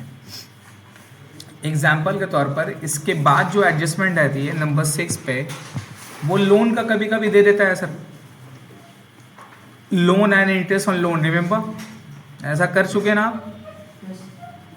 याद है फाइनल अकाउंट में जो लोन वाला आप किए थे, वो दे देता है sir. Loan and interest on loan वाला आपको कॉन्सेप्ट दे देता है सर। तो वो हो गया। नंबर 7 पे investment and accrued interest on investment, जो आप लोग फाइनल अकाउंट में सीखे हैं, remember? Investment in accrued interest on investment, जो आप लोग फाइनल अकाउंट में जैसे मैंने बताया था वैसे यहाँ पर भी करना होगा। सिर्फ वहाँ पर पीएल था, यहाँ क्या है? Income expenditure. वहाँ डेबिट साइड में दिखाते थे अपने लोग इंटरेस्ट ऑन लोन को पीएल का डेबिट में, यहाँ इनकम एंड एक्सपेंडिचर का डेबिट में दिखाएंगे। इंटरेस्ट ऑन इन्वेस्टमेंट को वहाँ पीएल का क्रेडिट में आता था, यहाँ इनकम एक्सपेंडिचर का क्रेडिट में जाएगा। इसके अलावा एडजस्टमेंट में और क्या रहता है सर? डेप्रिसिएशन रहता है। क्या रहता है? क्या डेप्रिसिएशन का अपने लोग सीखे नहीं है सर? एडजस्टमेंट जो किसका रहता है सर? डेप्रिसिएशन का एडजस्टमेंट रहता है। कर चुके अपने लोग, ये एडजस्टमेंट दिया रहेगा। इसके अलावा और आपको एडजस्टमेंट दिया रहता है सर, प्रॉफिट और loss on sale of assets. Profit और loss on sale of assets. अब देखिए, अगर एसेट्स को बेच रहे हैं तो सेल तो नहीं आता है। एसेट्स को अगर बेचेंगे तो सेल प्राइस तो नहीं आएगा। क्या नहीं आएगा? सेल प्राइस तो नहीं आएगा। जितना मैं बेच रहे हैं वो तो नहीं आएगा, वो तो मेरा कैपिटल इनकम हो गया। लेकिन प्रॉफिट लॉस क्या है सर? वो आता है। प्रॉफिट लॉस है वो आता है। तो जब आपको डेटा गिवन दे रहेगा तो यहाँ पर सेल ऑफ एसेट्स दिया रहेगा। क्या दिया रहेगा? Sale of assets. ये नहीं आएगा सर, ये मेरा कैपिटल नेचर है। कौन सा नेचर है? ये मेरा कैपिटल इनकम है, इसको नहीं लेंगे। लेकिन इसमें अगर जो प्रॉफिट लॉस है उसको आप लेंगे sir, profit and loss on sale of assets. अगर ये जो गिवन है इसको आप लीजिएगा, ये मेरा रेवेन्यू नेचर का है। कौन सा नेचर का? ये मेरा आएगा इनकम एंड एक्सपेंडिचर में, ये मेरा आएगा इनकम एंड एक्सपेंडिचर में। क्लियर है? लेकिन प्रॉफिट और लॉस का नेचर कैसा समझोगे सर? प्रॉफिट कब होता है बताइए? जब सामान का कीमत उसका सेल प्राइस से ज्यादा होगा या कम होगा? कम होगा। सामान जो मेरा बुक वैल्यू एसेट्स का कीमत 1,000 रुपये है, कितना रुपये? मैंने उसको बेच दिया 1,200 रुपये में, कितने रुपये में? तो 200 रुपये का क्या हुआ? प्रॉफिट हुआ या लॉस हुआ? प्रॉफिट हुआ, है ना? तो प्रॉफिट कब होगा? प्रॉफिट कब होगा? जब मेरा सेल प्राइस जो है वो ग्रेटर देन किससे रहेगा sir? Book value, greater than book value. तो ये मेरा किस साइड में जाएगा सर? क्रेडिट साइड में जाएगा। किस साइड में जाएगा? क्रेडिट साइड किसका? इनकम एंड एक्सपेंडिचर का। और अगर लॉस रहा तो लॉस कैसे होगा सर? जब मेरा सेल प्राइस बुक वैल्यू से क्या रहेगा सर? कम रहेगा। कम रहेगा ना sir? Sale price book value से कम रहेगा ना सर? मेरा बुक वैल्यू 1,000 का, बेच दिया 700 में, तो 300 रुपये का क्या हो गया? लॉस हो गया। तो लॉस किस साइड में जाएगा? इनकम एंड एक्सपेंडिचर का डेबिट साइड में जाएगा सर। सीन समझ रहा है?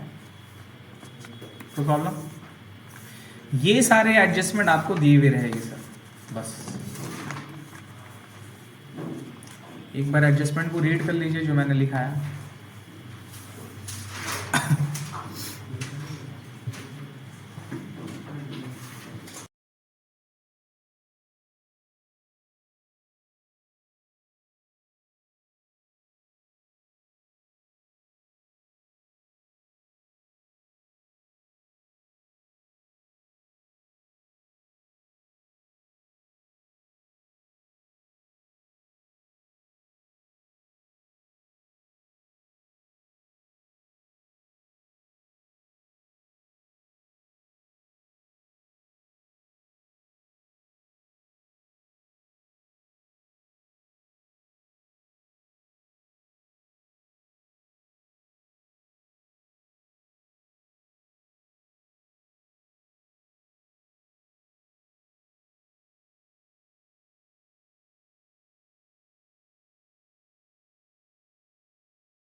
पढ़ लिए सर, समझ में आया?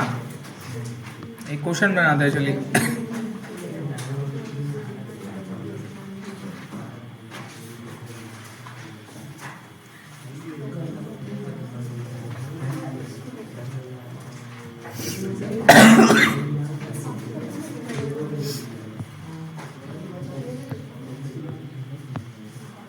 क्वेश्चन नंबर 7 बनाएंगे।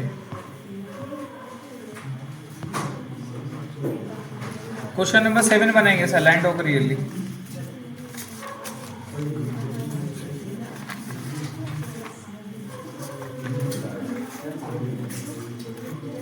लैंड होकर question number 7।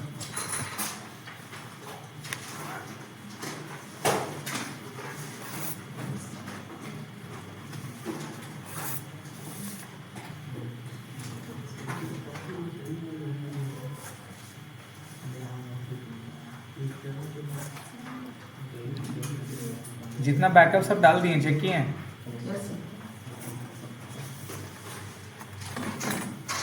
Finally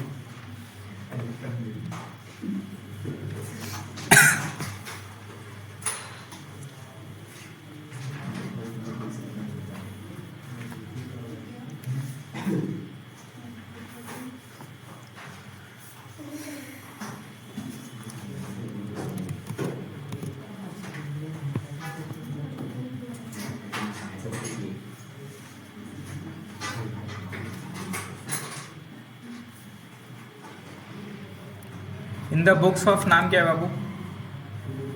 Khidirpur club, अपना खिदिरपुर, राजा बाजार में मिलेगा।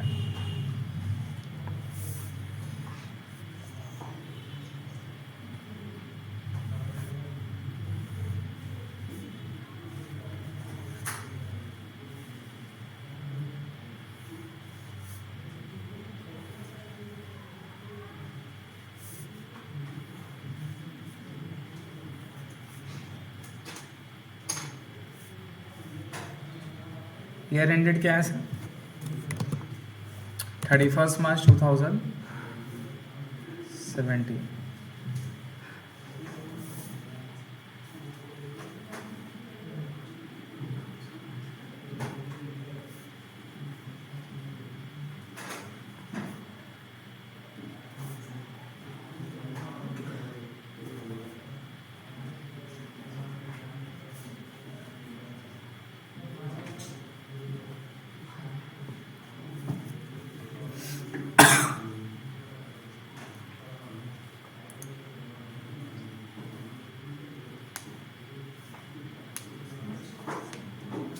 बनाए,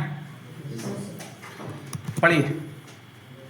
prepare income and expenditure account for the year ended 31 March 2017.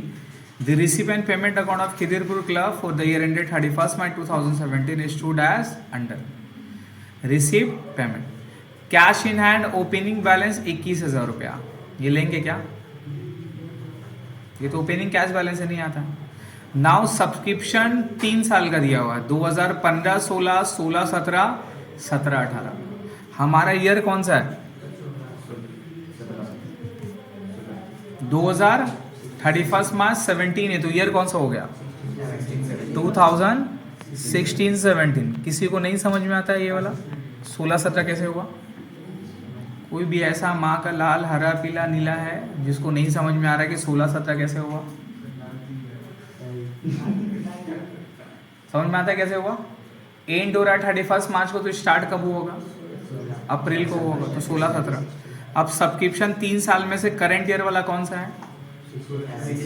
16-17 का कौन सा वाला? तो अपने को क्या करना है?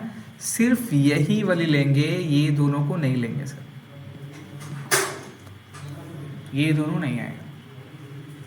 ये दोनों कहाँ आता है सर? बैलेंस शीट में आता है। ये सब्सक्रिप्शन आपको अलग अलग करके दे दिया, एक्चुअल में सब्सक्रिप्शन एक ही रहता, बट इसने अलग अलग कर दिया। अलग अलग कर दिया तो अच्छा कर दिया। इसका मतलब 15-16 का सब्सक्रिप्शन 20,500 रुपया बाकी था, वो इस साल मिल गया। तो इस साल मिल गया तो रिसीव तो कर लिए, लेकिन हमारा रिसीव एंड पेमेंट में जब जाएंगे, जब यहाँ पे जाएंगे इनकम एक्सपेंडिचर अकाउंट में, तो ये रिकॉर्ड नहीं होगा, क्योंकि करंट ईयर का वो इनकम है क्या, नहीं। करंट ईयर का इनकम अपने लोग ले लिए केवल। अब क्या बोला, 17-18 का जो 13,000 है ये क्या है सर, ये क्या हुआ, ये एडवांस कोई दिया है 17-18 का, इस साल एडवांस दिया है, तो क्या ये भी इनकम इस साल का है, नहीं। तो ये क्या इस साल का इनकम में आएगा, नहीं आएगा। तो इस साल का इनकम में केवल 10,200 आएगा, कोई प्रॉब्लम। अब इसके साथ नीचे में कुछ एडजस्टमेंट है, पढ़िए। On 1st April 2016, the assets and liabilities were building rupees 1 lakh, furniture rupees 20,000, creditor rupees 15,000. Adjustments में ये. The total number of members are 1,300 who pay annual subscriptions. कितना रुपए करके, 100 रुपए करके। तो 1300 मेंबर है सर, हर मेंबर को 100 रुपए करके देना है बाबू, तो टोटल कितना देना चाहिए। तो एक साल का मेरे पास सब्सक्रिप्शन कितना होना चाहिए, लेकिन है कितना, तो इसका मतलब क्या हुआ, 2800 रुपये क्या है बाकी, उसको क्या बोलेंगे, सब्सक्रिप्शन आउटस्टैंडिंग। क्या बोलेंगे, सब्सक्रिप्शन आउटस्टैंडिंग। ये निकालना पड़ेगा, समझ गए। तो कैसे करके निकालेंगे, देखिए यहाँ पर लिखेंगे बाई सब्सक्रिप्शन,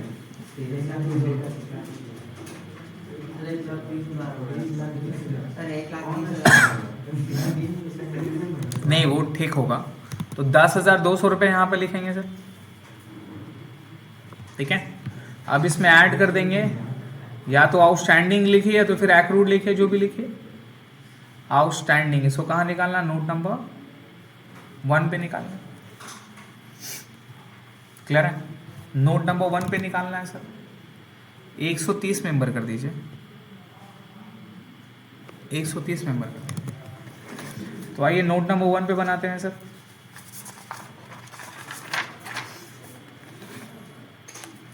नोट नंबर 1 पे सब्सक्रिप्शन आउटस्टैंडिंग अपने को निकालना है। तो सबसे पहले क्या निकालेंगे, टोटल सब्सक्रिप्शन। तो टोटल सब्सक्रिप्शन मेरे को मिलना कितना चाहिए था सर, 130 मेंबर है ना, कितना मेंबर है, 130 मेंबर, और हर मेंबर से कितना रुपया लेना है, 100 रुपया करके हर मेंबर से 130 रुपया, 130 रुपया करके सॉरी 130 मेंबर से 100 रुपया करके लेना है। तो टोटल कितना मिलना चाहिए, है ना। लेकिन लेस मिला कितना, सब्सक्रिप्शन रिसीव, क्या बोलेंगे, रिसीव का मतलब समझ में आता है ना, इतना मिला है और इतना मिलना चाहिए था, तो बाकी पता चल जाएगा सर। तो बाकी कितना होगा, 2,800। क्या बोलना है, सब्सक्रिप्शन आउटस्टैंडिंग, इतना मेरा आउटस्टैंडिंग बच जाएगा। क्लियर है। क्या ये वर्किंग नहीं कर पाएंगे, कर लेंगे ना, कि नहीं ऐसा वर्किंग, इंटरेस्ट वाला तो ऐसे ही करते हैं। तो 2800 रुपये यहाँ पर क्या कर दोगे सर, आप ऐड कर दोगे, टोटल बाहर कितना चल जाएगा सर, 13,000 रुपये बाहर चल जाएगा। हो गया, कोई प्रॉब्लम। आगे बढ़िए, फिर क्या है सर, डोनेशन, और नीचे में देखिए इंट्रेंस फीस है ना, डोनेशन और इंट्रेंस फीस है। क्या डोनेशन इंट्रेंस फीस दोनों का दोनों क्या है सर, माइकल जैक्सन है ना। नीचे में पढ़ो तो कुछ बोला है क्या,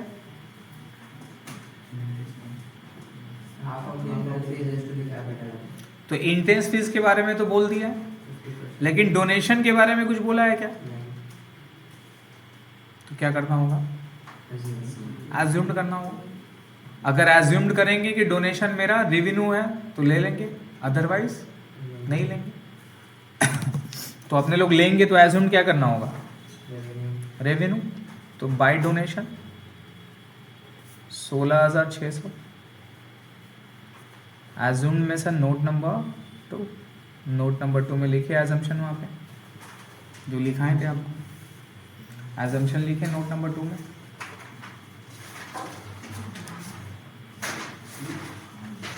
क्या लिखे थे देखिए, याद करके लिखिए, याद करके, रट के नहीं, याद करके लिखिए।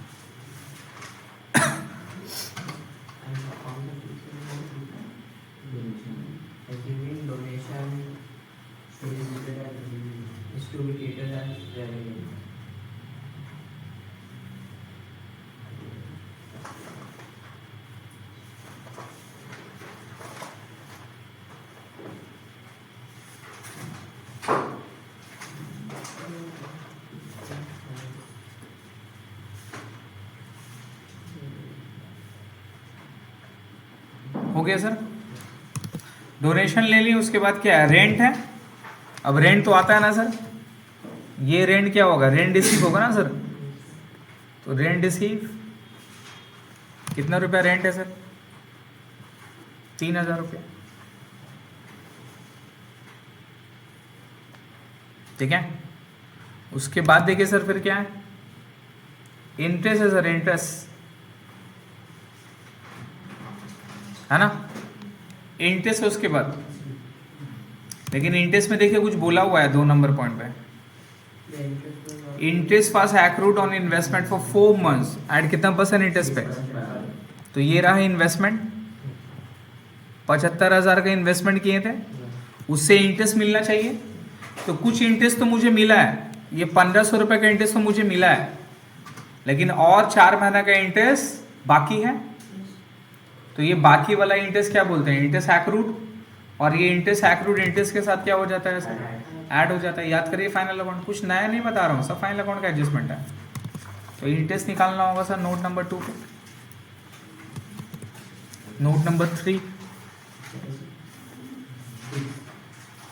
एक्रूड इंटरेस्ट निकालेंगे अपने।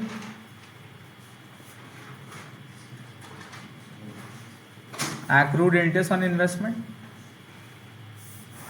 कितना निकलेगा, 75,000 था, कितना % इंटरेस्ट बोला है, 6% इंटू कितना महीना, 4 महीना ना सर, कितना महीना बाकी है, 4। डायरेक्ट दे दिया क्वेश्चन में। ऐसे तो आपको डेट देता है, क्या देता है, डेट से अपने लोग चेक करके निकालते हैं कितना महीना दिया नहीं दिया, राइट। तो 4/12 करेंगे। इन्वेस्टमेंट अंदर में देखो, उसी के ऊपर तो निकलता है ना सर इंटरेस्ट, कितना आ गया। तो 1,500 रुपये ये मेरा इंटरेस्ट एक्रूड है। इंटरेस्ट एक्रूड कितना रुपया, 1,500 रुपये, और अंदर में इंटरेस्ट मिला कितना, 1,500 रुपये, समझ रहे हैं। तो यहाँ ऐड हो जाएगा एक्रूड। तो इसका मतलब टोटल इंटरेस्ट मेरे को 3,000 रुपये मिलना था, आधा दे दिया आधा नहीं दिया ना सर। तो टोटल बाहर कितना जाएगा, 3,000। यहाँ लिखेंगे नोट नंबर 3, समझ रहे हैं, कोई प्रॉब्लम। ये एक बार यहाँ चला गया, ये सेकेंड टाइम कहाँ जाएगा सर, बैलेंस शीट में। इन्वेस्टमेंट के साथ क्या होगा, ऐड होगा। इन्वेस्टमेंट तो यहाँ नहीं लेंगे अपने लोग, बैलेंस शीट में लेंगे, उसके साथ ये 1,500 रुपये एक्रूड इंटरेस्ट क्या हो जाएगा सर, ऐड होगा। हमें बैलेंस शीट नहीं बनाना अभी। इंटरेस्ट चला गया, फिर क्या है sir, interest fees. Interest fees में आई गेस कुछ बोला था ना, half of the interest fees capitalize. तो आप यहाँ बाय इंटरेस्ट फीस में कितना लोगे,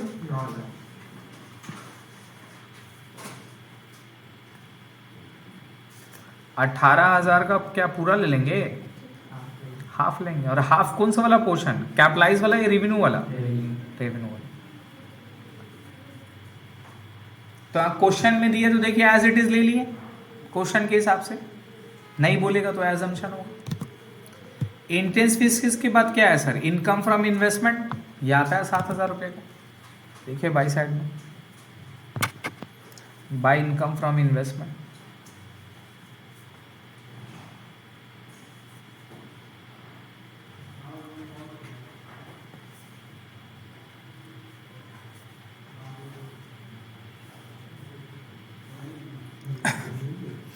हो गया,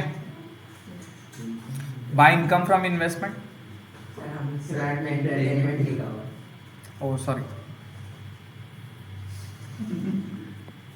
हो गया।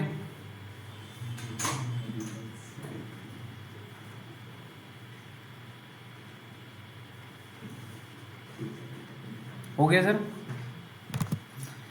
रिसीप्ट साइड सब हो गया। अब एक्सपेंस में ही देखिए, पेमेंट साइड में सैलरी कितना रुपया सैलरी है, 15,000 रुपया। और देखो सैलरी में कुछ बोला था नीचे में, salary 1,500 per month was paid up to 31st 2017। और हमारा बन रहा है कब है, तो हम कब तक सैलरी दिए, जैन तक। और कब तक हमें देना चाहिए था, मार्च तक। तो कितना महीना का नहीं दिए, और 1 महीना का सैलरी कितना है, 1,500। तो 2 महीना का कितना हुआ, समझ में आया कैसे निकालें। याद है? तो इनकम एंड एक्सपेंडिचर में आपको पूरा एक महीना का दिखाना है, लेकिन वहाँ आपको पेमेंट कितना किया हुआ है, जैन तक किया हुआ, तो जैन तक है ना वो 15,000। अब चेक करो 10 महीना का कितना होता है, 15,000 होता है। तो 2 महीने का क्या है सर, आउटस्टैंडिंग। तो ये कहाँ जाएगा, यहाँ आप लिखोगे टू सैलरी, और टू सैलरी में पहले रिसीप एंड पेमेंट का जितना था 15,000 वो बैठाओगे, है ना। लेकिन क्या एक्चुअल में 15,000 बाहर जाएगा, बाहर क्या करोगे बताओ, आउटस्टैंडिंग ऐड करोगे, और आउटस्टैंडिंग कितना आ जाएगा, 1,500 रुपये इंटू 2 महीने का 3,000 रुपये आ जाएगा बेटा। बाहर कितना जाएगा, 18,000। खत्म। बोलिए कोई प्रॉब्लम इसमें? आगे बढ़े। एडवर्टीजमेंट प्रिंटिंग दोनों आएगा sir, to advertisement, to printing, to advertisement to printing 7,250, printing का 1,500 रुपया। फर्नीचर आता है क्या, फर्नीचर लेंगे वो तो जाएगा कैपिटल एक्सपेंडिचर, एसेट्स में नहीं आएगा। इन्वेस्टमेंट आता है क्या, इलेक्ट्रिसिटी आएगा और न्यूज़पेपर आएगा, है ना। एडजस्टमेंट में अब सिर्फ फर्नीचर और बिल्डिंग के ऊपर डेप्रिसिएशन है सर, और तो कुछ नहीं। इलेक्ट्रिसिटी और न्यूज़पेपर लेंगे, टू इलेक्ट्रिसिटी टू न्यूज़पेपर,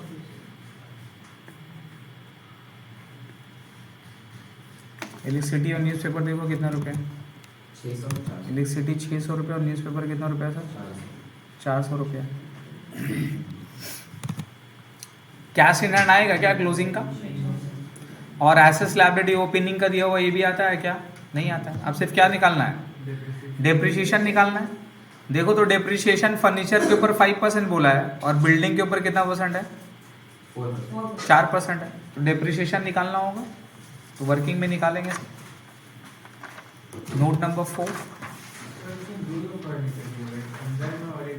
तो अंदर वाला जो है वो क्या है, फर्दर है, नया खरीदे इस साल, और जो ओपनिंग में वो क्या है, ओल्ड है। पुराना के ऊपर कैसे निकालेंगे, 1 साल, और नया के ऊपर एजम्पशन 6 महीने का। तो डेप्रिसिएशन से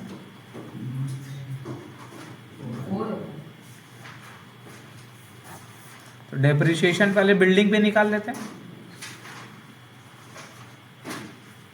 समझ रहे सर। बिल्डिंग पे निकाल लें आप। बिल्डिंग कितना रुपए था, देखिए ओपनिंग में बिल्डिंग था 1 लाख। क्या नया कुछ परचेज उर्चेज किया है, तो बिल्डिंग कितना पे निकलेगा, 1 लाख के ऊपर कितना परसेंट, 4%। तो 1 लाख के ऊपर में 4%, पूरा 1 साल कितना आ गया सर, 4,000 रुपया। कोई प्रॉब्लम? दूसरा किस पे निकलेगा सर, फर्नीचर पे निकलेगा सर। अब फर्नीचर पे क्या करते हैं सर, ऑन ओल्ड, ओल्ड कितना था फर्नीचर, ओल्ड कितना था फर्नीचर, हाँ 20,000 था, जो कहाँ दिया हुआ है एडजस्टमेंट में। ये 20,000 के ऊपर में फर्नीचर का कितना परसेंट है, 5% है ना सर। 1,000 रुपये। और न्यू, न्यू कहाँ से मिलेगा, न्यू कहाँ से मिलेगा, रिसीप एंड पेमेंट अकाउंट से। इस साल जो खरीदे वही तो नया ना सर। तो रिसीप एंड पेमेंट में देखिए कितना था फर्नीचर, 2,000 रुपये मिला। कितना रुपया है, ये 2,000 रुपये नया है। अब इसके ऊपर में भी 5%। अब ये एजम्पशन है, 1 साल का भी आप कर सकते हो, कोई प्रॉब्लम नहीं। 1 साल एज्यूम करोगे तो क्या लिखना होगा, assuming addition made to the machine at the beginning of the year. तो 1 साल भी निकालोगे, करेक्ट है। और मिडिल मानोगे तो कितना महीना होगा, 6 महीना होगा सर। कितना रुपया आएगा, 50 रुपये, राइट। तो 1,050 हो गया। इसका एजम्पशन जाएगा ये 6 महीने का। ये 6 महीने का एजम्पशन क्या लिखेंगे, assuming addition were made on the furniture at the middle of the year. समझ ना। तो बिल्डिंग का आ जाएगा 4000 और फर्नीचर का आ जाएगा 1050 रुपये। क्या ये नहीं कर चुके हैं सर? कर चुके हैं ना फाइनल अकाउंट पे? कोई भी ऐसा एडजस्टमेंट बताइए जो कि अपने लोग कर नहीं चुके हैं। फाइनल अकाउंट में आप लोग बहुत सारा सम किया है सर। तो ये डेप्रिसिएशन यहाँ पे आ जाएगा sir.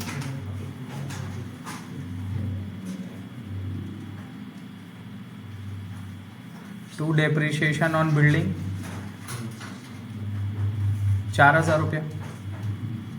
To depreciation on furniture 1050 रुपये। नोट नंबर 4 हो गया। और कुछ है? और कुछ है सर? बोलिए।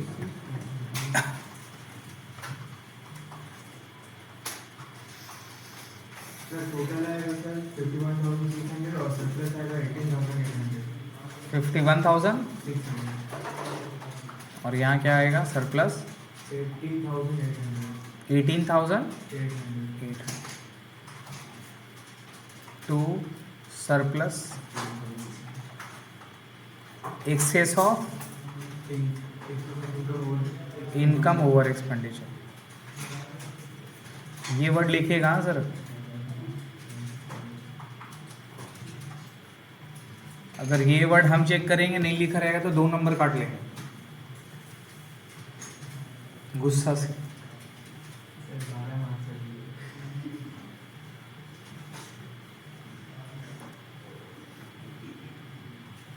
हो गया सर? बोलिए। समझ में आया? घर में जाइएगा, क्वेश्चन नंबर 7 को फिर से बनाएंगे।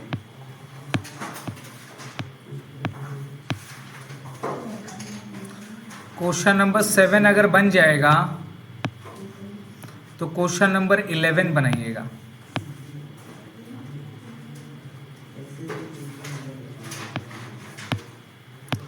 इलेवन 12 13 बस 3 सम 4 सम। कल हो जाएगा 4 सम कि नहीं हो पाएगा?